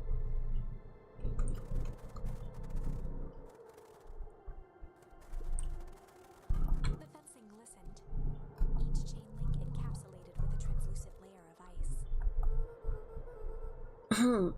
Looks like the stuff they put up around Weepwood. The stuff who put up? I don't know. Got my nose. It's all frozen. Down at the frozen stream, Luca could faintly see a school of minnows encased in the ice. Whatever happened here, it happened fast. The fish didn't even have the time to run. Or, you know, swim run.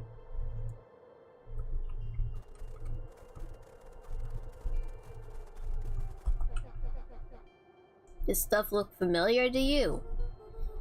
Looks like the barrel near the puddle I shoved me into, yeah.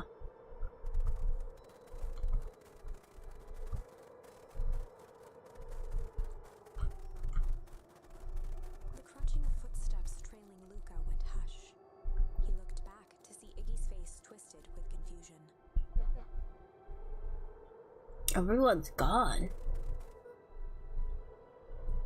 What? There's nothing here but more snow. There must be an explanation for all of this. We have to keep looking. You can look all you want. I quit. Iggy, we have to keep going. You don't get it, do you? This isn't one of your pathetic Hank Atomic stories. We aren't going to save the day. We aren't going to save ourselves. My face is mangled. The town is destroyed. Ugh. And everyone we've ever known is gone. We don't know that. You can't just quit. Do whatever you want. I'm done. Iggy, it's gonna be okay.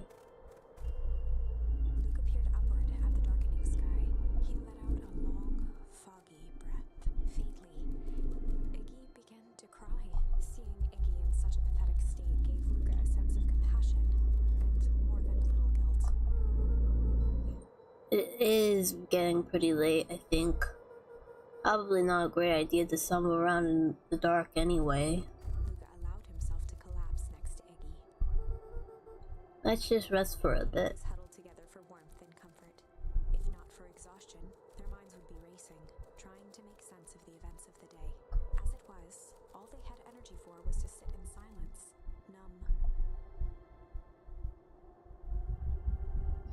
Okay. Hear me out. Before I continue, I notice that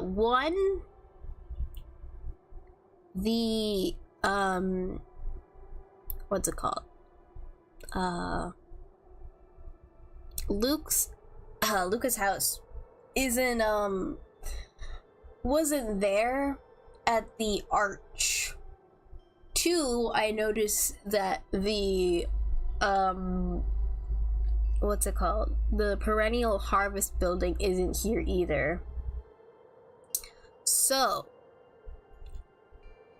completely, like, don't even I this is probably 100% wrong, but either one, because Luca mentioned that when the perennial harvest guys came in, they let the entire town leave and stay at a hotel at a different town for I don't know how long, but they were repairing the topsoil or something, or the underground water or something like that. Either one, they made a replica town within that time period. I don't know how long it took, obviously. They made a replica town, and that's the town we've been at.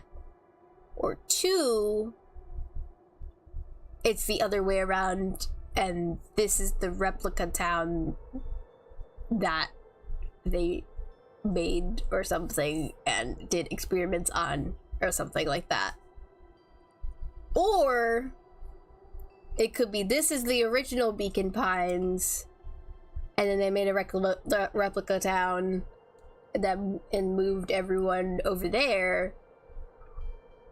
Or again, the one that we were at before is the original Beacon Pines, and then this is a replica town, and they did experiments on this one. I don't know, but it's one of those two, I think. Anyway, continuing on. The way the snow covered everything over, it's kind of calming. Yeah, I haven't had time to say it, but thanks. Huh? For getting us away from those creeps.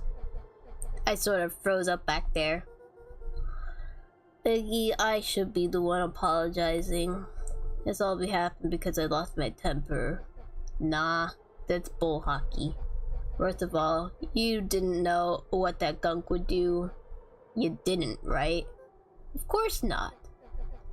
And second, stop with this baloney about losing your temper. But I did lose my temper. Obviously. But that's exactly what you should have done. Huh? I was being a horse's butt.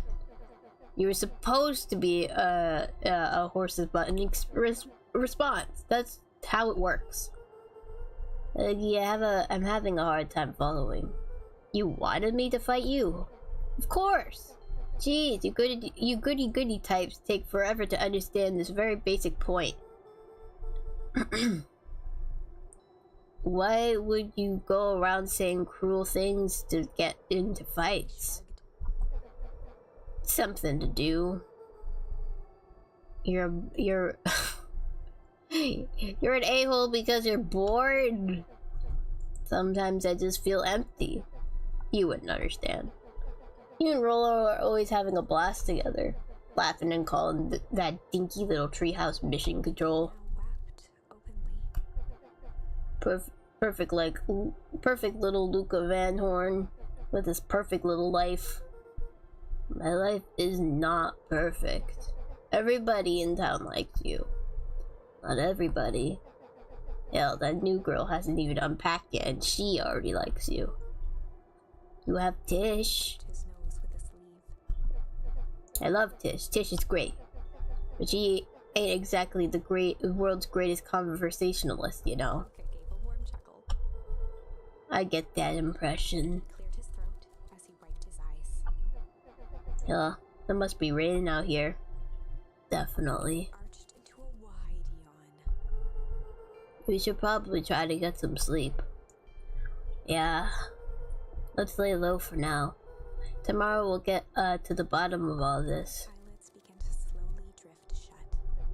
Luca. Yeah? I always did want to see the inside of your dinky little treehouse. What did you think? Not bad. I'll give you the full tour when we get back. You know what? That's all Luca could whisper before succumbing to sleep. Iggy snuggled in some more. When it comes to worst days of my entire life, this wasn't half bad. Damn. The house smelled of warm bread. Luca was playing with toy blocks on the living room rug. He looked up to see his parents on the couch. His mother held his father's head in her lap. She idly stroked his hair while humming a song. A voice behind Luca spoke. This is how you remember them, huh? Luca turned to see his own face. The doppelganger from his dreams. Still clad in a yellow hazmat suit. Still carrying a look of disdain behind empty eyes. Aww. Look at this perfectly cozy scene. You know it wasn't really like this. The figure picked up a toy block and inspected it. It's amazing the facades that one can build given the right materials. Not that I blame us. These are a child's memories. All warm and fuzzy. You don't remember, do you? Lucas snatched the block from the figure's yellow-gloved hand. Remember what? The doppelganger pointed to the couch. The last day we saw him alive. The day he chose to abandon us. Luca turned to look at his father, still lounging on the couch. That's not true. He didn't abandon us. The doppelganger waved his hand dismissively. Everything is true here. It's just a matter of what we choose to see. Well, let me show you. The world flickered and pulsed. Luca was sitting next to his bed, listening to his heartbeat with one of his dad's stethoscopes. The doppelganger limped into the room. No. We both know that's not how this went. He grabbed Luca's hand and guided the stethoscope to the floor. Luca heard muffled shouting, brought close by the stethoscope. It was his parents, fighting. Do you remember what we did next? Luca gave a slow nod and crept down the hall to peek through the banister. He could see the outline of his mother at the bottom of the stairs. Damn it, Walt. We can't afford to get involved in this. She was scared. His father stepped forward. What am I supposed to do? Just watch? There's a sickness in this town, and we both know who's behind it. I swore an oath to help people. I won't turn my back on them. Luca's mother grabbed Walt. She was crying, pleading. I can't lose you. Walt calmly removed Eleanor's hand from his shoulder. What's right is right, and what's wrong is wrong. I could never live with myself if I let Sharper get away with this. Eleanor raised her voice. Spare me your bullshit platitudes. What about our son? Luca flinched, dropping the stethoscope down the stairs. Walt turned with a panicked smile. Luca, is that you, buddy? With tears in his eyes, Luca descended the stairs. Mom? Dad? What's going on? Walt dropped to a knee to meet Luca eye to eye. Nothing, buckaroo. Your mom and I just got a little overexcited is all. Luca placed the stethoscope against his father's chest. His heart was racing. It sounded like you were going somewhere? Walt gently removed the device from Luca's ears. Listen to me, Luca. I have some business to take care of. I'll be back in time to tuck you in. Luca hugged his father tightly. Promise? Walt stood up and walked to the door. He glanced over his shoulder. I promise. With a wink and a grin, he put on his hat and strode out into the evening sun.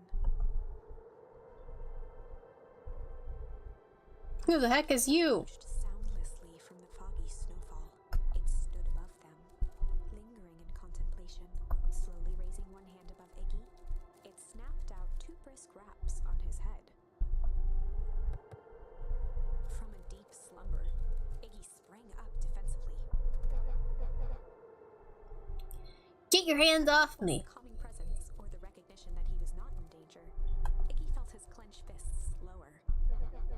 Just what do you think you're doing? Luca looked up, gradually remembering his whereabouts. The figure exhaled a cloud of warm vapor. You two certainly have caused a lot of commotion. What's that supposed to mean? Take it easy, Iggy. We were asleep minding our own business. You're the one running around knocking on people's heads. I'm sorry if I hurt you, Iggy. You didn't hurt anybody. Anybody? Huh? Oh, I see.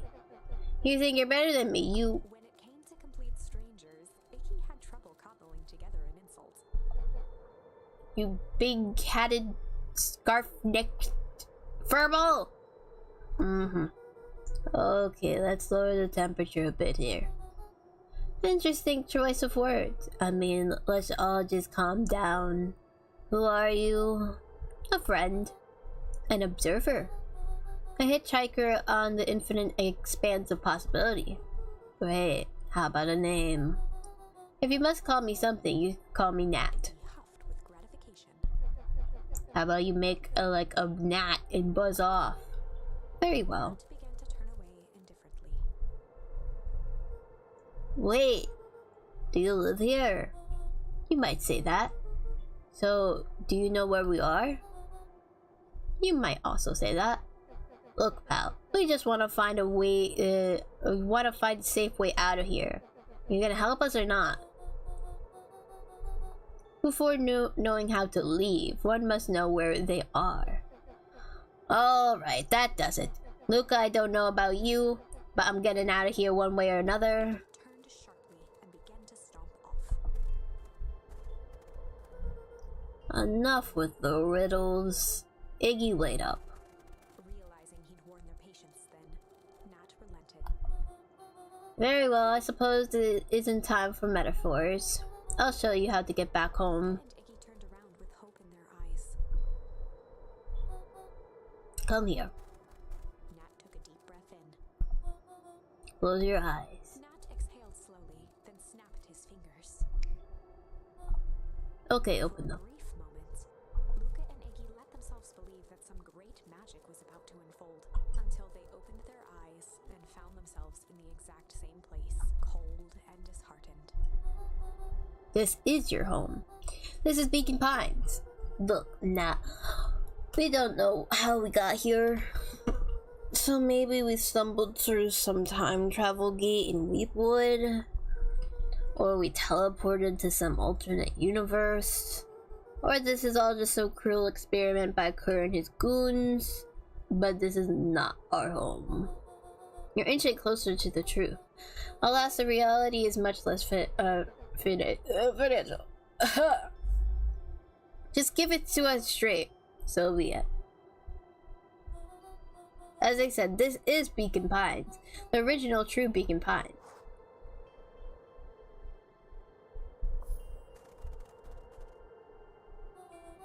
You both grew up here.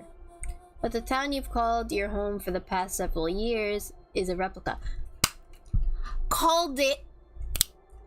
Called it! I freaking called it. What did I say? What did I say? A remarkable achievement of engineering, to be fair, but a replica nonetheless. That's impossible. It's too much work. You need a whole town to replicate a whole town. Indeed, to pull off such a feat, you would require immense labor power. That which would be removed, would be moved. That which could not, would require a precise duplicate.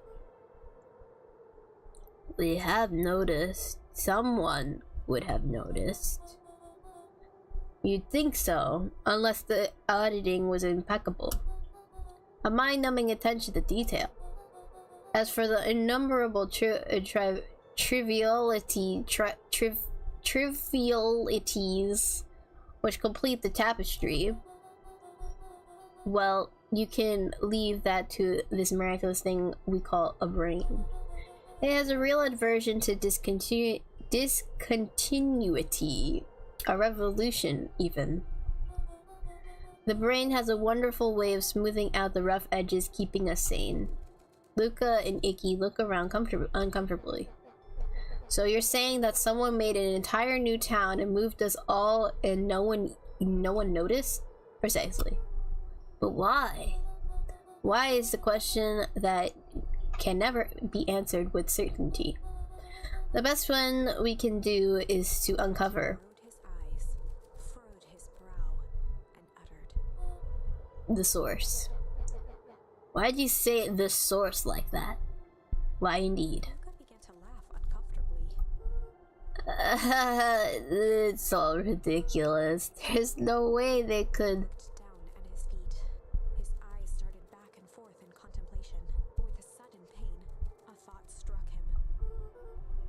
If this is really home. He sprinted off into the pale distance. As Iggy turned to follow, Nat called out. Iggy, it's not late to turn back. Simply head west through the Weepwood.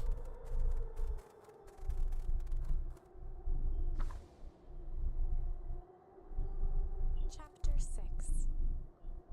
The Source. Nat expressed his sympathy with a shrug and sauntered off as unassumingly as he'd arrived.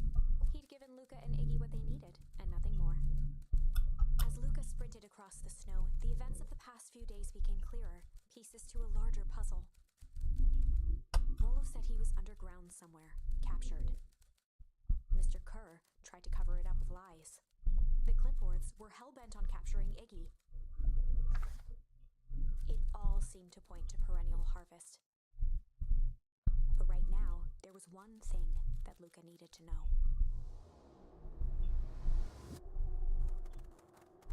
Luca stopped dead in his tracks. The tree was gone, uprooted and moved, leaving a raw gash in the earth. He dropped to his knees and dug wildly at the cold snow. His numb hands hit something hard. A headstone. A dry whisper escaped Luca's lips. You're here. All this time I thought I was visiting you. But you've been here, alone in the snow. Dad, I'm so sorry. They ruined your favorite spot in the world. Our favorite spot in the world. Dad, what do I There do? was no reply. Just snow-covered silence. Why'd you give me the slip like that? What if I couldn't find you, you jerk? Iggy finally noticed the tears welling in Luca's eyes and the snow-covered grave. Oh. Iggy, they stole this tree, Iggy. Yikes. Suddenly, they heard the crunch of approaching footsteps in the snow. We gotta hide. 259k. Fall off distance still good. Dude, did you hear me? I said 259. Sorry. You ever think about what we did here? We saved the whole town of people. Doesn't feel like it sometimes. What about everything we left behind? That's the grave of someone with a family. The people who loved them will never know the truth. The truth is overrated. Bent down to scoop up a snowball and lobbed it playfully. Hey! Don't be such a downer, dude. We took this job to change the world. Yeah. Come on. Almost lunchtime. Haha, weirdo.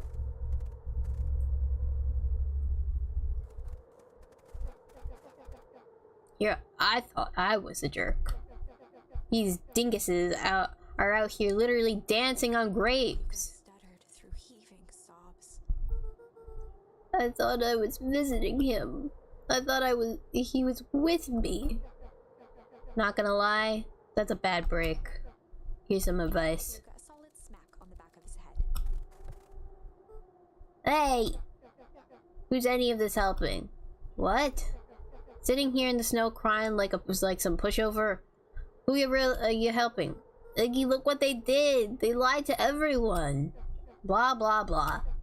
Luke Van Horn. You're a lot of things, but you ain't no pushover. What did I tell you before? When some jerk comes at you, acting like a horse's butt, I should stand up for myself. Hell yeah.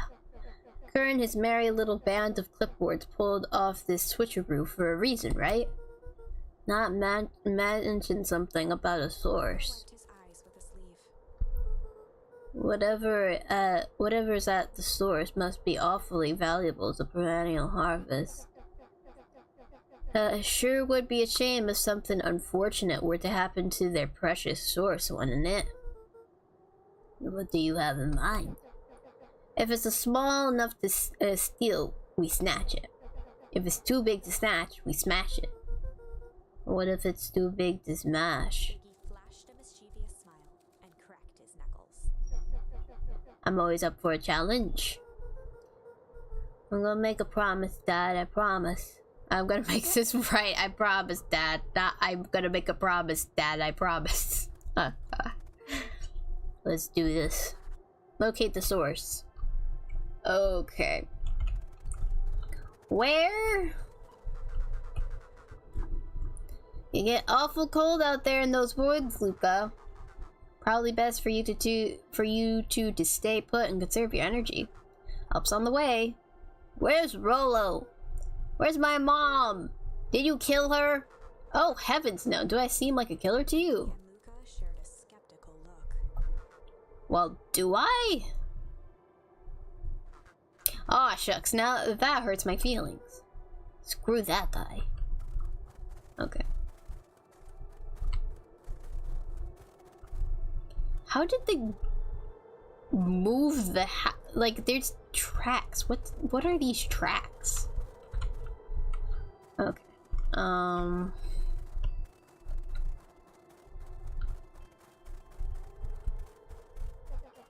Wait a minute. If this is the original town, then that means... Iggy darted behind a large pine and began digging furiously. He emerged holding a shoebox with a crude skull painted on its lid. What's that? Long story. So a few years back, I came into possession of some premium grade fireworks. Not the wimpy firecracker stuff they give kids. The good stuff. So why did you bury it under a tree? That's the long part of the story.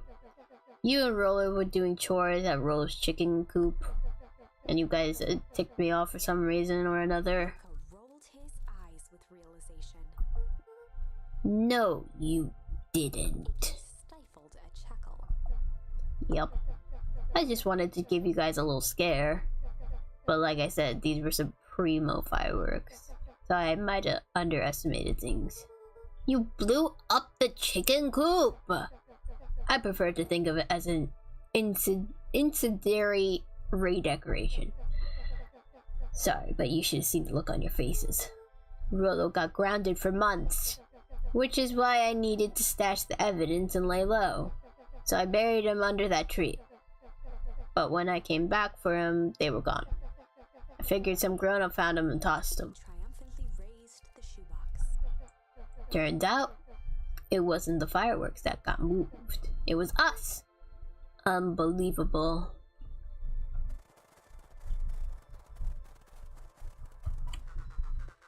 Do you think this is a game? New flash, boyo. You're not a hero. You're a little brat who was in way over his head. A hero is just someone who refuses to give up. Comics these days are rotting children's brains. Everyone thinks they're a spaceman superhero. Oh, I was always partial to Hank Atomic myself. Is that so? Do you really think you can have a chance against us? You have no idea how powerful we are. Prepare to blast off, loser.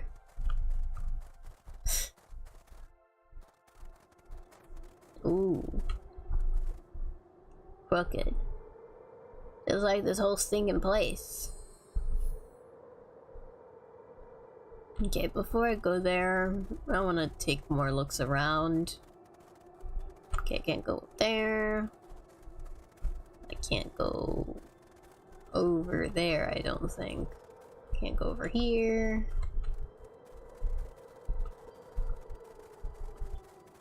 Can I go? Alright, I can't. Alright.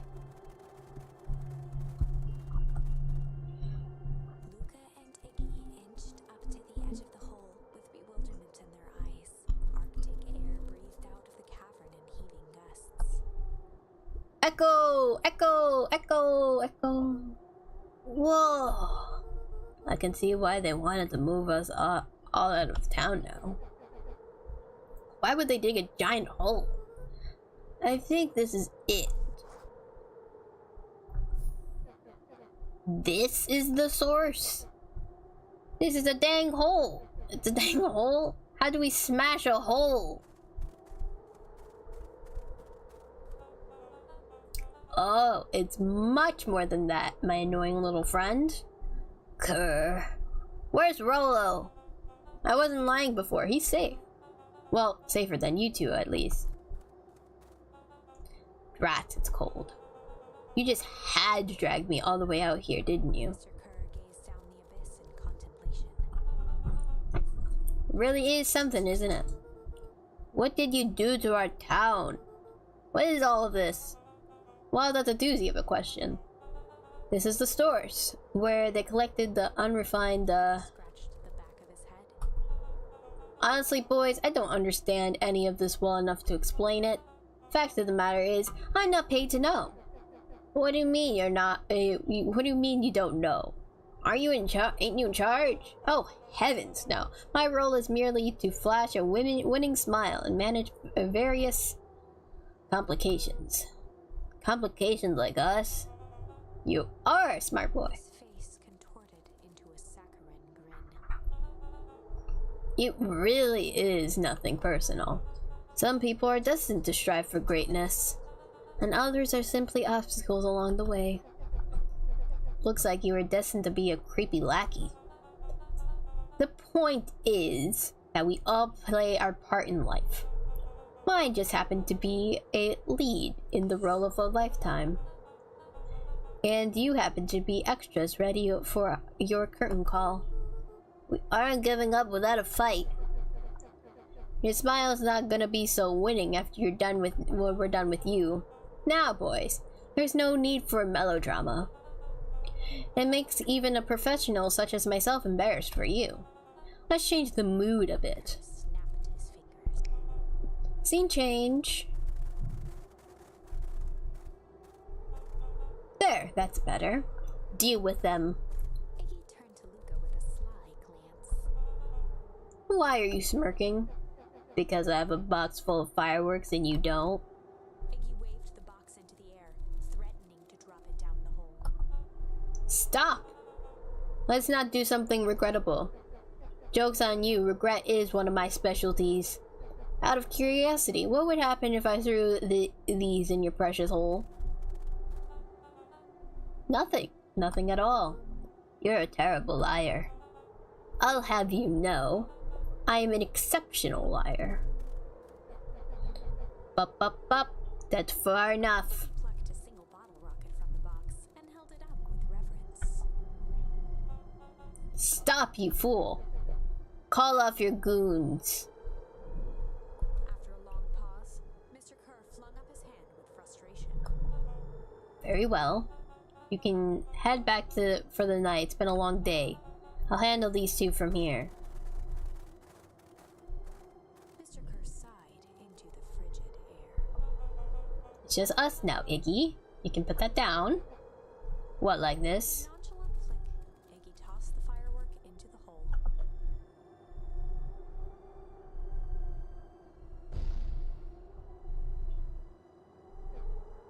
Ooh! Whoa! Growl, Kerr leapt at Iggy, crashing through Luca. Ah! Iggy tried to twist away, but in the struggle they both tumbled over the side. Luca dove forward, bracing Iggy's hand just before it slipped. His grip was made precarious by the cold, wet snow. He could see Kerr further down, clinging to Iggy's coat. You reckless child, what have you done? You're the one who jumped at him! Luca, listen to me. Hold on tight and use this walkie-talkie to call them back. What channel do I use? It doesn't make a damn difference, they're always listening. If you do that, the Clippers will haul us up and snag us both. The only way to get out of this is if Kerr's out of the picture. Just let us go and save yourself. If he lets us go, we both die. I don't want to die, but seeing the look on your face almost makes it worth it. Mr. Kerr, you've had a long life. Why don't you actually do something selfless and just let go? Mr. Kerr gasped with insult.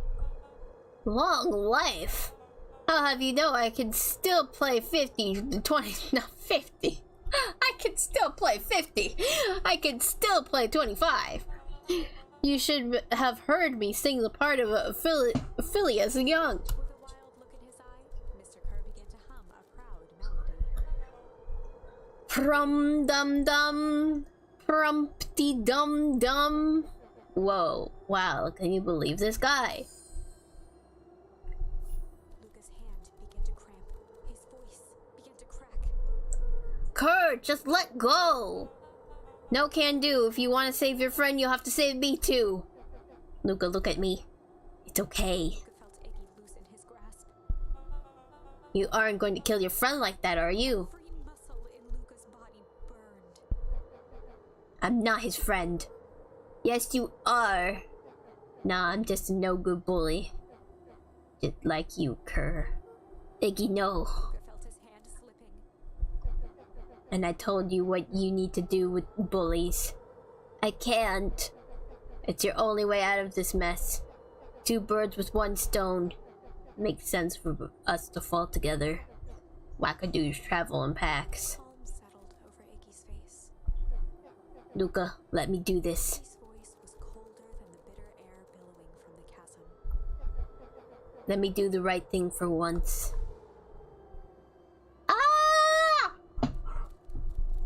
Luca had no choice but to blank Iggy's request. Refuse, accept.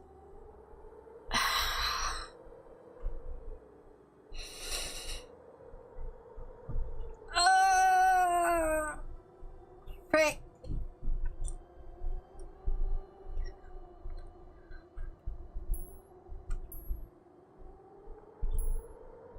You know what?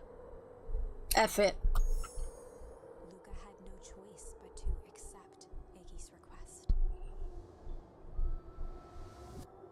With a quiet blink, Luca watched a teardrop sail down into the howling void. As his fingers slowly gave up, he met eyes with Iggy. Good. Damn. The 2 silhouettes were swallowed by darkness.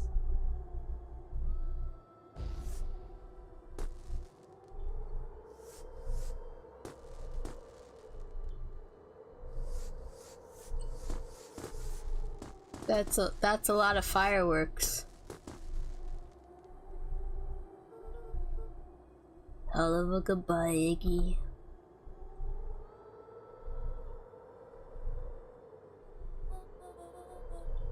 Luca, you should really step back. What? Quickly.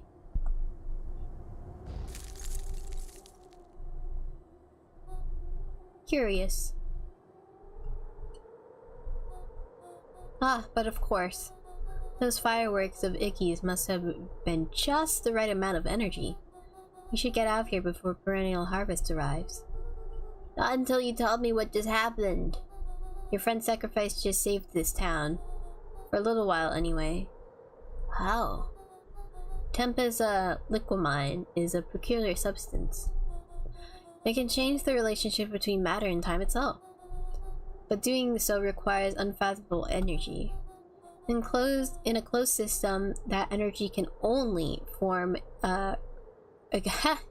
can only come from its surroundings. A usable side product of this property being by adding precisely the correct amount of energy to it can create a cryogenic cascade. So the junk makes things cold, and the fireworks made the whole freeze over. That's one way of putting it, yes. As dumb luck would have it, the fireworks were strong enough to generate a runaway reaction. I shudder to think what would have happened in that case. That would look like. It will take them a good while to safely break through and access the source again. If you know all this stuff, why haven't you been helping? I have been, in my way. Each of us has our own role to play. Iggy's role, it turns out, was to buy us some precious time. Mine was to observe and wait. Wait for what? You? Me? Why? What's my role? A fierce twinkle flashed in Nat's eyes. Luca Van Horn, you're going to save the world. Bruh. With a chuckle, Nat turned and walked west. Dumbfounded, Luca followed behind him, trudging through the snow. Every step taking him further away from everyone and everything he knew, and closer to destiny. To be continued in Beacon Pines, Pines Harder. Revenge served cold. Second time's a charm? Wait, that's it? This ends with a crummy cliffhanger just when it was getting good? I was even starting to like Iggy. No way. I refuse to be associated with some never-ending parade of sequels. Let's go back and find something more definitive.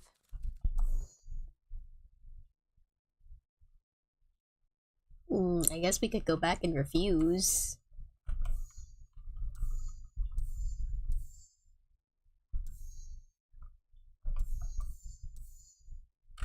Yeah, we did everything else. So we just got this one and the other one.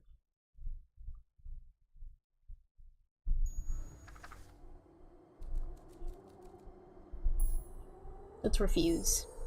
Luca had no choice but to refuse Iggy's request. He tightened his grip and reached for the walkie-talkie in his pocket.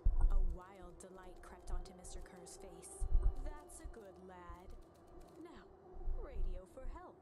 Iggy begged Luca with his eyes one last time, but Luca pressed the button and called out, We need help. Mr. Kerr is in danger.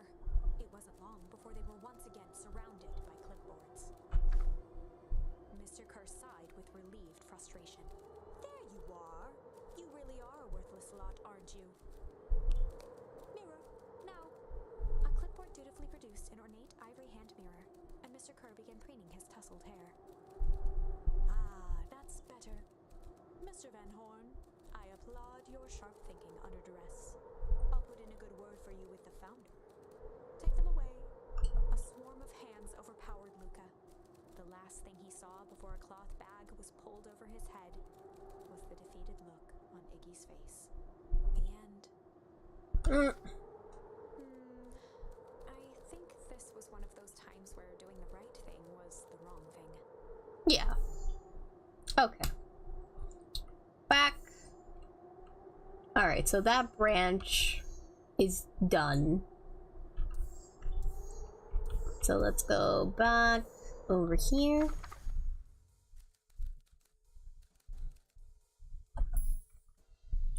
Hard cop. They'd run the classic good cop, hard cop interrogation. Rollo brandished a steely gaze. I've got this. Read about it 100 times. Rollo swaggered past the chair which propped up the slumping Hiram Tolliver. Without even looking at his captive, he began with a long, blustery drawl. Well, well, well. Mr. Tolliver. Mr. Tolliver remained motionless. Rollo spun around to face him. He'd clearly expected to rouse Mr. Tolliver with his booming voice. Mr. Tolliver? And Luca gave each other an unsure glance. Rollo slammed his fist on the table. I said, Mr. Tolliver! Grabbed the table lamp and beamed it onto the unconscious face.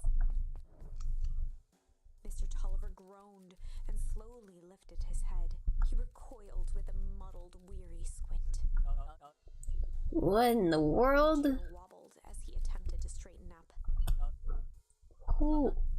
Who's there? Tolliver could only make out rough shapes through the glaring light. With a gruff tone, Rollo hoped to both conceal his voice and intimidate.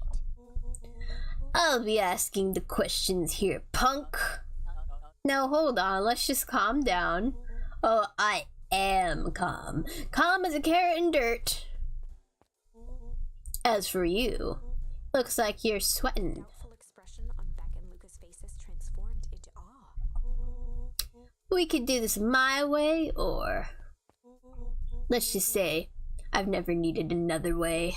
Hitting his stride, was now channeling every detective trope his memory could Now dance! What? I don't even... Tolliver's voice became desperate. He was nearly in tears. You tied me down. How on earth could I dance? Dance with your mouth, punk! Spill the beans! What are you poking around this house? I'm here to help Juniper, to make sure everything's ready. Oh, so you're in cahoots with Gran? Gran? Tolliver was in a daze, now more confused than ever. Gonna help her blow up the festival, eh? Blow up the festival? Good lord. Head, feeling more and more dizzy. No, you've got it all wrong. Where is she now? She's headed to the source. Source? What's the source? That's where His voice faded to a whisper. the town began. Where it all began. What is Operation Sparkplug? Mr. Tolliver passed out cold. Rollo swung around with a repentant grimace. Damn, Rollo. I think you went a little too hard on him. What did he say about the source? It's where the town began? We need more information. Yeah, but we better not push Mr. Tolliver any further. Is there anyone else who might know more? What about the History Museum? It just got set up for the festival. Nah, that tent was put up by the Valentines. Everything they do is just a bunch of fluff to glorify themselves. Is there anything more reliable? The library? If there's any information about this source thing, Kato can help us find it. Let's go get some answers.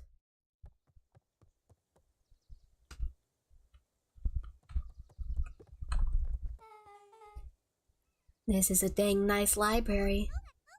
Thanks! Work hard on it. Aren't you a little young to be a librarian? Oh, Kato, Kato hung out here so much eventually they gave him a set of keys. I just keep an eye on the place for Mrs. Norvac sometimes. Novak. They got you working for free? It's quiet and I get access to all the books I can read. What more could a person want? Fair enough. What can I do for you all? We need a favor. I already told you, in Rollo. I can't put you on any higher, the wait list for the next Hankatonic. If you're here with, if you're here with more candy, I'll have you know I can't be bought. And call it a personal code of conscience. Actually, we're looking to do some research. Now you're speaking my language. What are you looking for? That's the thing. We sorta don't know. What do you got on the history of the town? Is a country record archives. What's in those? Births, deaths, newspaper clippings, stuff like that. Pretty boring reading. But they all go... But they do go all the way back to when the town was founded. Great, we'll start there. Train! 8. 6 feet under, 3 towns over. The kids spent the rest of the afternoon combing through dusty piles of old county records, desperately searching for anything that could help them make sense of Mr. Tolliver's cryptic utterance. Luca tried to shake the Train! but his focus wavered. Train! Choo-choo! Explosives, messages hidden in jam, dossiers on various town figures, and a corkboard threaded with photos. Okay, so I'm assuming that Gran and the others were like, they obviously know the town is like a replica, so they're going over to the other town, well, the original town, and they're planning to put explosives in the whatchamacallit, in the hole, in the source hole thing. But I think the other ending we got, where everything froze over, is that happened, but the explosives were too powerful, and it made like everything freeze over instead of just like just the hold of freeze over that Iggy did. So yeah. Alright, continuing. Gran was the only family he had left. He still couldn't bring himself to believe the worst. But the old map with the symbol of explosives in town square made that difficult. As the sun began to set, the kids were no closer to the truth.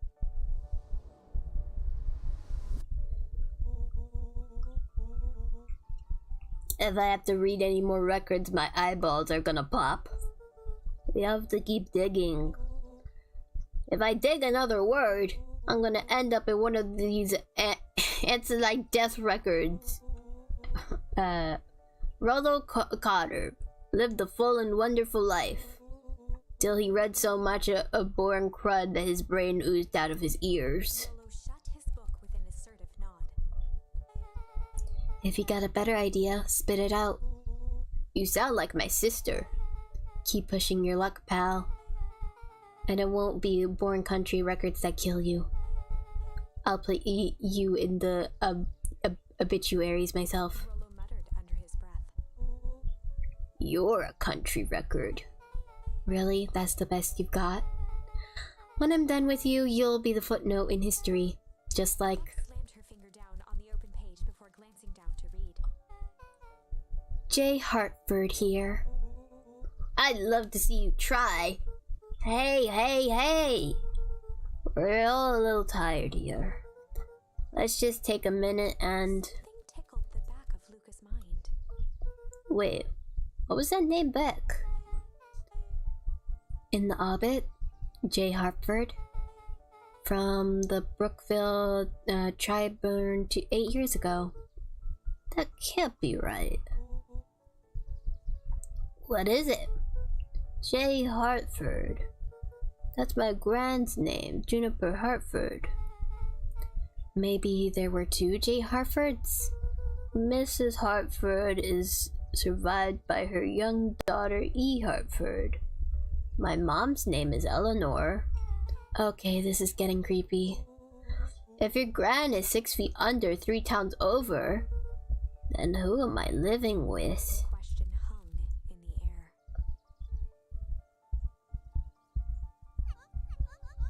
Alright, gang. I gotta close up for the night. Nick rubbed her eyes. How late is it? Almost 10. That does not look like it's almost 10. The sun is shining. Oh crap, Pa's gonna kill me. I gotta go. Yeah, my parents will be worried sick. Okay, let's meet up as early as we can at the festival tomorrow. What are you gonna do about the unconscious man in your basement? I'll think of something. Luca's heart was pounding as he approached the house. If he was lucky, Gran, or whoever it was, hadn't gotten back yet. And of course, there was Mr. Tolliver tied up and unconscious in the basement. Dealing with him would be the first order of business. Luca shook out his arms to calm his nerves before entering.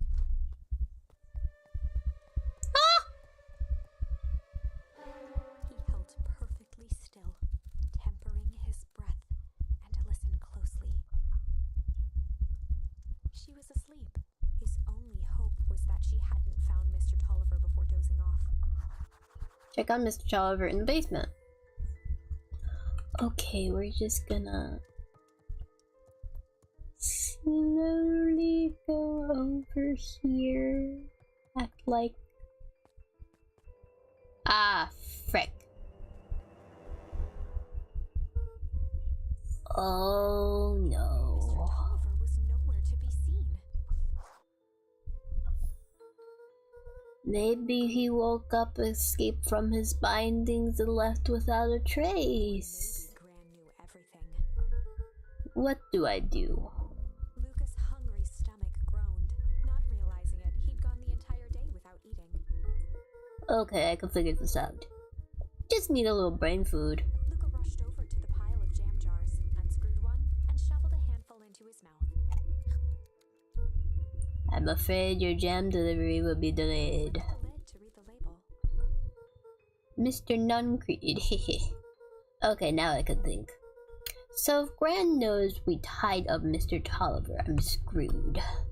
If she doesn't know, then I need to play it cool. I guess the only option is to go to bed and act as if nothing is wrong. Gran will think of Mr. Tolliver finished what he was sent to do and left when he was gone. Go to sleep. Okay.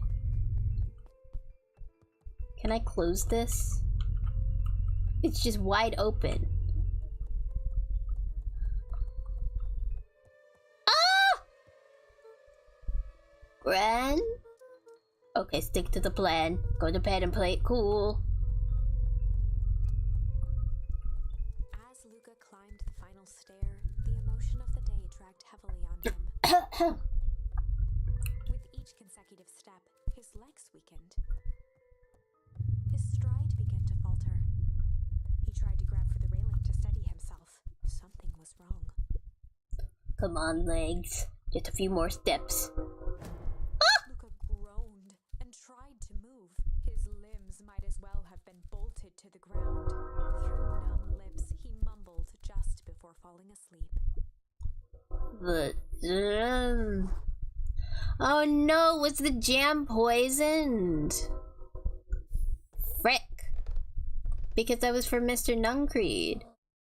Sweet boy. What did you get yourself into?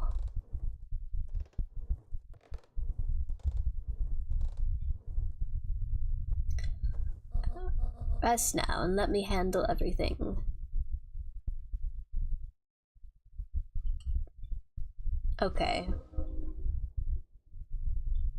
Chapter 9. A speech to end all speeches. Oh, great. Luca awoke to find himself face down in bed. He moaned into his pillow. Why would Gran drug him? Or rather, why was she trying to drug Mr. Nuncreed? Because Mr. Nuncreed is Shaking creepy. questions from his woozy head, Luca snapped back to the matter at hand. Isn't Mr. Nuncreed involved in the bad stuff that's happening? Because he like kidnapped that one ending. Okay. The festival. Alright. Let's go. Anything else to inspect this? I don't think so. Alright. Bum ba ba bum ba ba ba bum ba ba bum ba ba ba bum. Anything? The thing is still open. She's just gonna leave it open?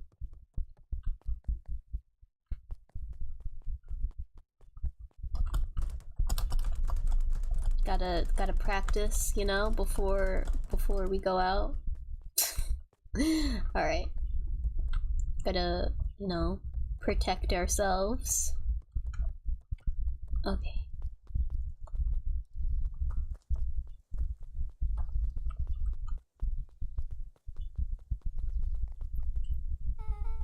Where have you been? Graham put something in the jam. Yeah, we know. Secret messages for secret conspirators. Not this one. The one intended for Mr. Nuncreed. Put me to sleep. Whoa, ho, ho! Sly devil. I think she's trying to remove him from the equation. He might be in danger. Have you found anything? We looked around but haven't seen anything odd. Your Gran is nowhere to be found. But Mr. Nuncreed is just loafing around waiting for the speech. What speech?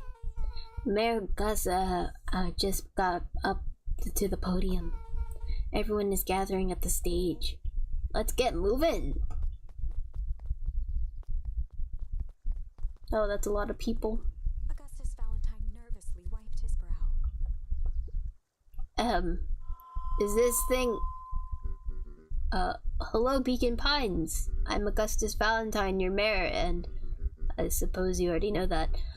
Oh yes, before we get started, I just wanted to take a moment to recognize someone who couldn't be here today.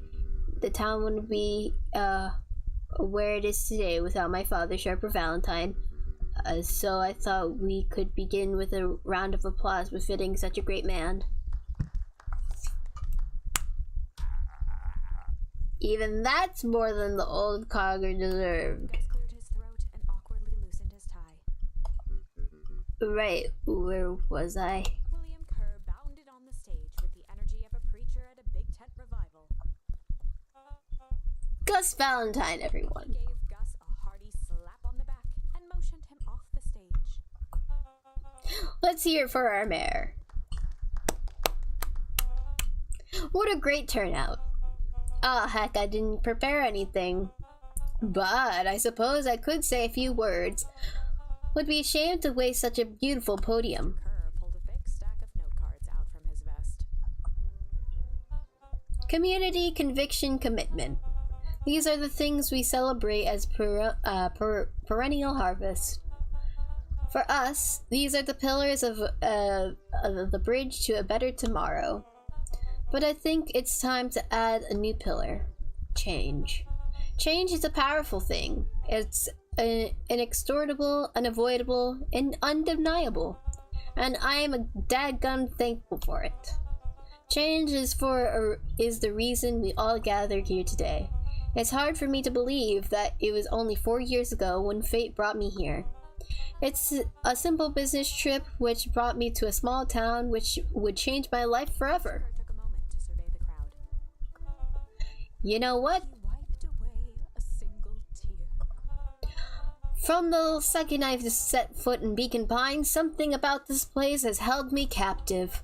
You see, change represents opportunity. It represents potential. And it was change that helped me recognize the potential of this place.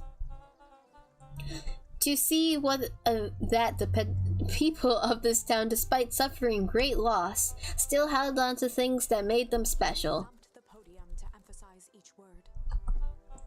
Community, conviction, commitment, change. Nodded confidently, biting his lip. The crowd was silent, in rapt attention. Fate made a perfect match that day. Nothing is more important to you all than community. And Perennial Harvest is a community first and foremost. Mr. Kerr methodically made eye contact with each section of the crowd. The only way you made it through the foul harvest was an unshakable conviction. A conviction that a better tomorrow was just over the horizon. Perennial Harvest is founded on the conviction that we are that horizon. This festival is a symbol of our commitment to each other. Voice began to build to a crescendo. We know now walk hand in hand into a future that we will shape together. And that is what change is all about. Grabbing the future by the scruff of the neck and making things happen. Change is a choice.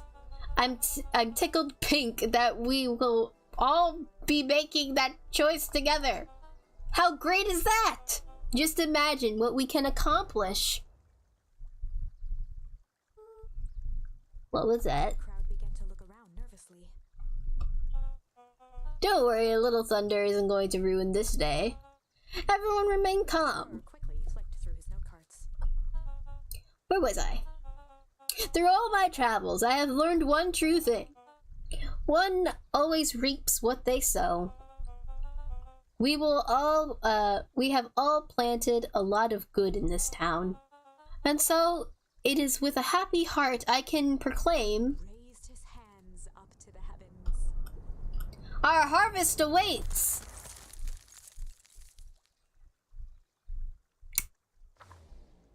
Ahem. At that moment, a merciless wall of impossibly cold air ripped through the crowd, instantly freezing everyone and everything it touched. For a man like William Kerr, this was a fitting way for things to end. On a stage, with an entire town frozen in rapt attention for the rest of time. The end. Bro, what the frick? There's that ice again! Whenever I think we're getting close, it comes along and ruins everything. Maybe we should just quit? Maybe you should just close the book, walk away, and never think of me again. No, no, narrator. No, I don't mean that. We got a little closer this time. We just need to try again. Please. I don't know what else to use. Oh, Sly. Okay, we have Sly.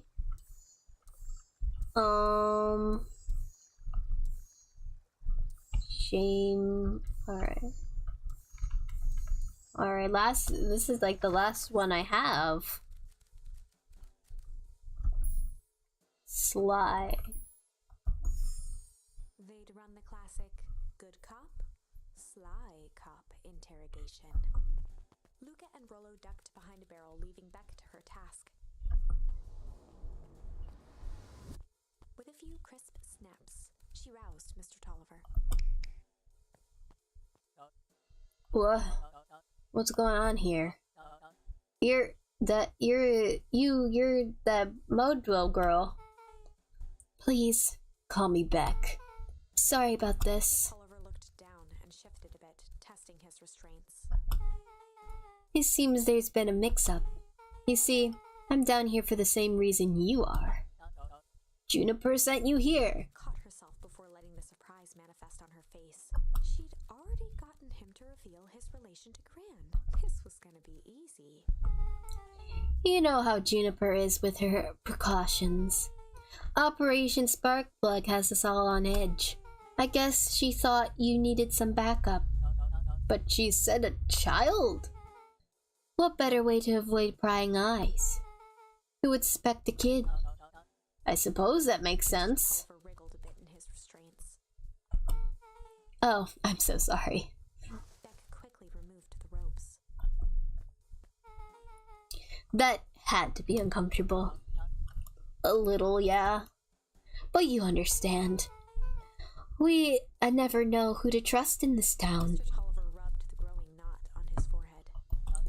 Very true. So, it turns out we're both here to... Twirled her hand, as if to prompt Mr. Tolliver to finish her thought. destroy the evidence. Shook her head and clicked her tongue. Yep. The old gal is nothing if not thorough. Mr. Tolliver let out an amused huff in agreement. She sure is. Can't blame her though. If anyone were to find out that we're going to destroy the source, well, we both know how bad that might be. No one will know anything once I finish cleaning things up down here. Beck was on a roll now, playing Mr. Tolliver like a fiddle. You're sure you can finish this up on your own? Juniper trusted me for a reason. You can leave the rest to me. Good. There is one more loose end I'll go work on. Loose end? Oh, it's nothing really. The other day I had the radio on scan while restocking the candy shelf. And wouldn't you know it, I intercepted an odd phrase in the Perennial Harvest transmission. Underground secrets. That's ominous. I think it might be a password, but Juniper dismissed it. I said it wasn't mission critical. What's the password for? We don't know. So we have a password and know where to put it? It's gotta mean something, right? Good thinking. You should probably go work that out. I've got this under control. That's a relief. Between you and me, this basement gives me the willies. Heading for the stairs, Mr. Tolliver hesitated and turned to Beck with a puzzled look. She grinned and gave him a peppy wave. With a shrug, he continued up the stairs, whistling a jaunty tune. You guys catch that? Sure did. This whole time, Mr. Tolliver's had a candy shelf. But he never sells us any apples. But all he ever sells us is apples. Blinked slowly in disappointment. The password, Rollo. Well, sure, but once things are back to normal, I'll be having a word with Mr. Tolliver about that candy shelf. Fine. In the meantime, I've got an idea. She turned to the table and began tearing small scraps of paper. He said he heard a password on the radio. Any good spy transmission is never what it seems. Marked each scrap of paper and leaned back. We just need to find the hidden meeting. Okay. What's another word for underground? Buried, covered, could it be cover up? Maybe it's one of those each letter is a number thingies. So U would be 21, N would be 14, D would be... Oh! It's an anagram. Nuncreen's drugstore. Beck looked at Rollo with amazement. Rollo, that was incredible. Well, it's either that or Kren's nude rug store. Yeah, I think you were right the first time. How did you do that? What can I say? I love ciphers. Well, I guess we know where to go next. Investigate Nuncrete's drugstore.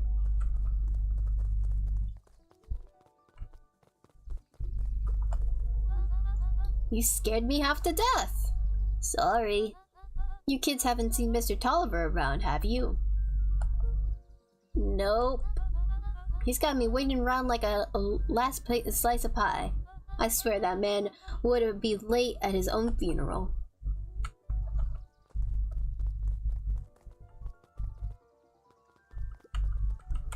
Oopsie. Oh yeah, I can post up. Okay, never mind.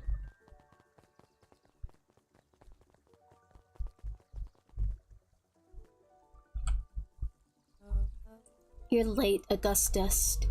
Sorry, sister. I was caught up with work. Work? You? I had a few more details to lock down for the festival. Oh, what do you have to report? What is this insipid town festival really about? I think Mr. Kerr really does just want to do something good for the town. He's actually a pretty nice guy. You should spend some time with him. I didn't pull strings installing you as mayor so that you could make friends. Your job is to help me figure out what Kerr and Perennial Harvest's true intentions are with this town. We have a responsibility. This is our father's town. Excuse me. This was our father's town. He's gone, Eris. And he isn't coming back. Father left us with nothing but problems. Mr. Kerr came here and offered to help us. We accepted the help. We didn't agree to them turning Father's warehouse into a toxic dumping ground. It's just a temporary arrangement. The glow can be seen from our damned backyard. They're dumping their nasty little secrets on us. When this all inevitably goes wrong, who do you think will be blamed? We have a new choice to make now, sister. This town is going to change whether we like it or not. Are we going to choose to be a part of that future or be forgotten in the past? It's a shame. Father named you Augustus. Oh, you will always just be a Gus. Good night, Eris. I'll see you at breakfast tomorrow.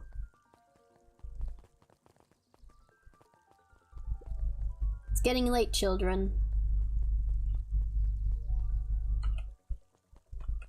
This lady's still always freaking reading. Knowledge, he spat with a sneer. There exists a gulf between knowing something and being able to do a damn thing about it. I do hate when the villain makes a good point. Everybody go to Nuncrete's. Alright. I'm just making sure,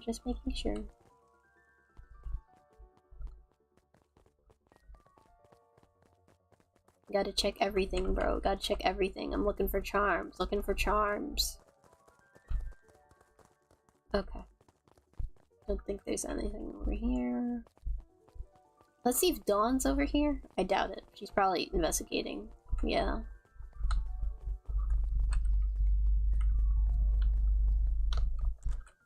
Alright. Non-creeds.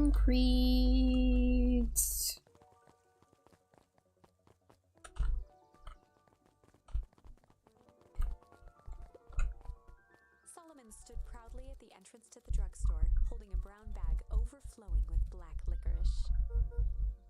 Hey, Solomon. We're looking for Mr. Nuncreed. Is he still here? I'm afraid not. Then where did you get that candy from? You might say we have an arrangement. Solomon shoveled a surprising amount of licorice into his mouth. Sometimes it's the small pleasures in life. Though, we might not always have family to rely on. Licorice has never let me down. Well, I can't say licorice would be my first choice. Whatever floats your boat. You can tell a lot about a person by their choice of confection. Oh, yeah, I guess. I like sour gobs. I'm certain you do. I always wondered why Mr. Nuncreed kept licorice in stock. You must eat enough of it to make it worthwhile. There are many ways to earn loyalty. For some, it's easy as cold hard cash.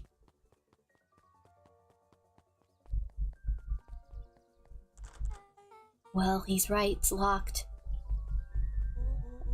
There's gotta be some more clues. Okay, let's see.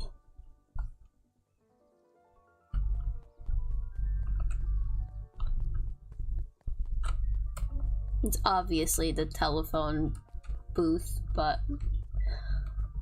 just looking.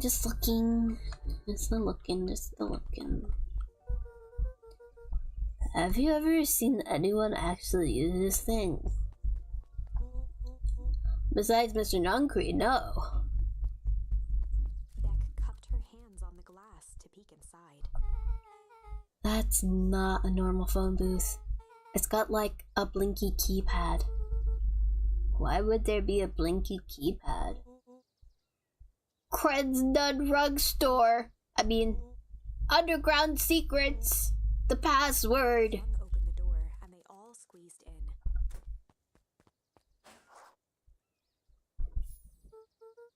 Alright, let's see here. Cracked his knuckles and entered the letters into the keypad. Underground Secrets. Sounds like that did something. Great, now what? I guess we... Ah! The inside of the phone booth dropped loose from its shell. Without even the space to panic, they closed their eyes, held their breath, and accepted their fate. Suddenly, the chaotic descent slowed to an effortless landing. It was unclear where they ended up, but at least it was solid ground. The heck? The air was stagnant and smelled vaguely of chlorine. I knew it. You knew there was a strange hub full of strange tubes under the phone booth? Of course I did. Didn't I say that? No. I definitely thought it. Luca, do you remember when I said how cool it would be if the trans-dimensional conduits of Hank Atomic Issue 12 were real? Rollo, at one point or another, you said that about every technology ever discussed in Hank Atomic. That's why I'm such a good predictor. It looks like each of these has something written on them.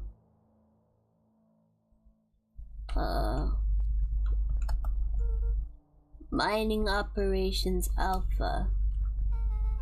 You guys have mines here? Not that I know of. This town is all farms and fertilizer. And a series of tubes. Pa always says you can only trust a miner up to a point when they hit gold. I'm not sure how that wisdom applies to this exact situation. That's the thing about Pa. You don't always realize that what he means until it's too late.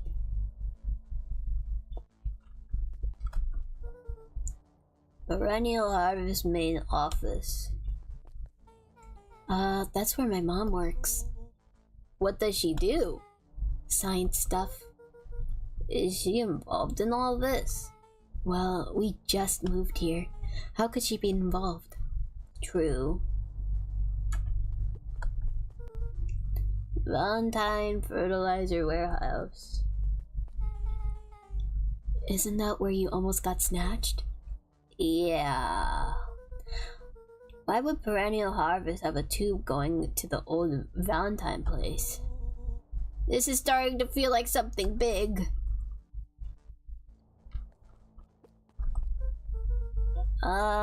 This suit has a broken mask.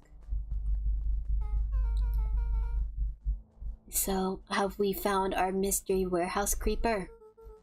We've at least found their hazmat suit. If it walks like a nun creed and talks like a nun creed, let's not jump to conclusions. Just saying. That's a lot of buttons. Stand aside, Earthlings. I've read enough Ankatomic to know my way around sci-fi tech. His hands hovered over the field of blinking buttons. Eeny, meeny, miny. Rolo, what did you do? Nothing! I didn't even mow yet! What was that? Hide! Where? There's nothing but weird tubes down here. Just get back.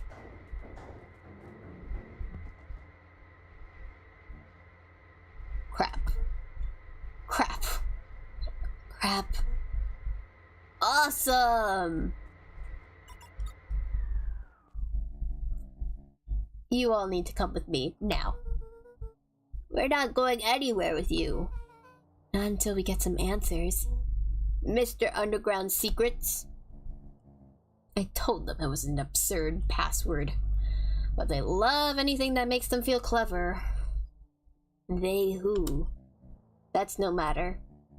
If I can keep you hidden until after the festival, I might be able to save your skins. We don't care about our skins. Hold on now, I like my skin. This all stops now, Nun Creed. Joseph waited for a moment in silence. You sound just like him. Who? Walt. You don't get to talk about my dad. I know your father. Your father and I were friends back before. Gestured toward the strange tubes. All of this. That's a lie. It's true. I used to bounce you on my knee. What happened? Same thing that always happens. Reality, complications, life. Our team, Walt and I. An idealistic doctor and a bright-eyed pharmacist. Both hell-bent on helping folks. So you were her sidekick? No. We were partners. He helped the patients and I helped him. Yep, total sidekick. Nuncreed let out a growl of a sigh. Luca, I need you to know this. I need someone to know this. One day, Sharper Valentine comes to us. Says he's got an opportunity. He'd found something he didn't quite understand. And he was willing to pay us both handsomely. Pay us both handsomely to help him understand it. My dad said no. Your father and I believed in helping people, but the thing I could never get him to understand was it's a lot easier to help others if you help yourself now and then. Classic sidekick to villain plotline. Walt loved being righteous almost more than he loved his family. Banging outside. He was wrong about one thing though. When he begged me not to take Valentine's offer, he said, Joseph, if a person says yes one time to Sharper Valentine, he'll make sure they keep on saying yes to him until the day he's dead is gone. Shook his head wistfully. Sharper's long gone, but he's still got me saying yes. Is there a point to this sob story? Not really, no. There's an old man trying to delay what needs doing. Creed took a menacing step towards the children. Bro! What the frick? Construction bangs, I guess, outside. I tried to keep you safe. I tried to keep you and Juniper out of this. But you forced my hand. I began to laugh. What? You really don't know. My Gran isn't out of this. She's been scheming right under your nose. Juniper? Seems like she's planning on crashing the town's party. She's going to disrupt the festival? Why would she? The color drained from Nuncreed's face. How does she know? Apparently she knows a lot of things. What? Let's just say this isn't the only underground lair we've busted into today. And honestly, hers is way cooler. She's got maps and explosives and bad intentions, big man. Nuncreed grabbed Luca by the shoulders. His eyes were frantic. You need to tell me what she's going to do right now. She doesn't understand what she's messing with. Tell me now, she's in danger, boy. I don't know. She had a map with a mark on the fountain in town square. The fountain, but why would... A jolt of realization struck Mr. Nuncreed. She knows about the source? What the heck is the source? If she tries to destroy the source, it could catalyze and... Dear God, she's going to freeze us all!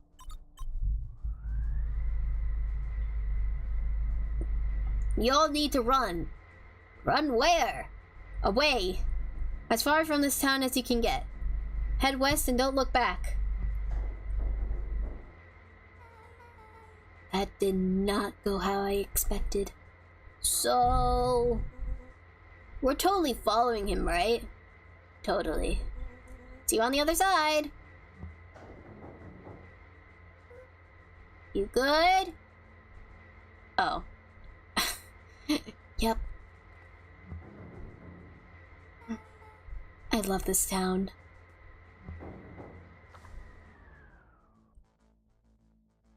Chapter 8. Okay, I think I'm gonna end here. I've been going for 3 hours and 20 minutes. Almost 21 minutes. Alright. Hang on. Let me go out. Hang on. Ah, my mouse.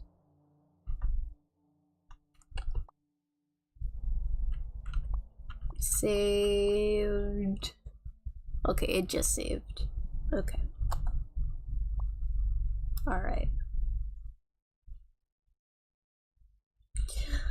Let's see.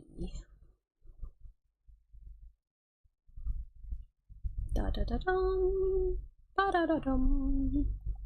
Ba da da dum. Alright. Let's put my my model back on real quick. Do do do do. Do do do do. Let's put the music on. I'll put it like right there. Okay.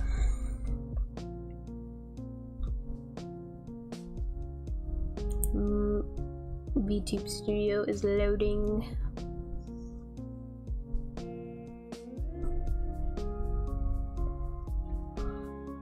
God.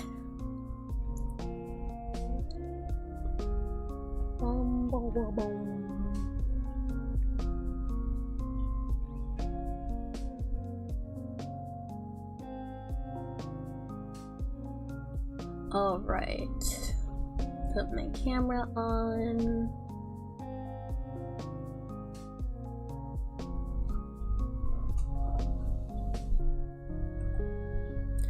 Bum, bum, bum, bum.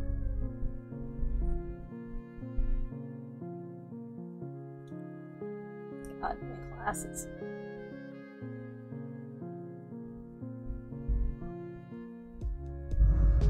my god.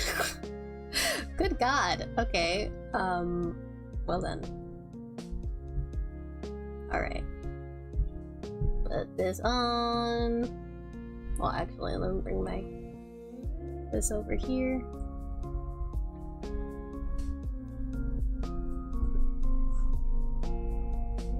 There we go.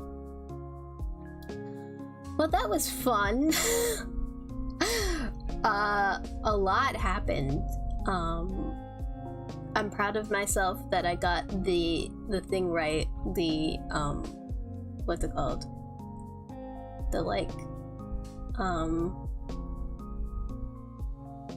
the premise, the secret, right?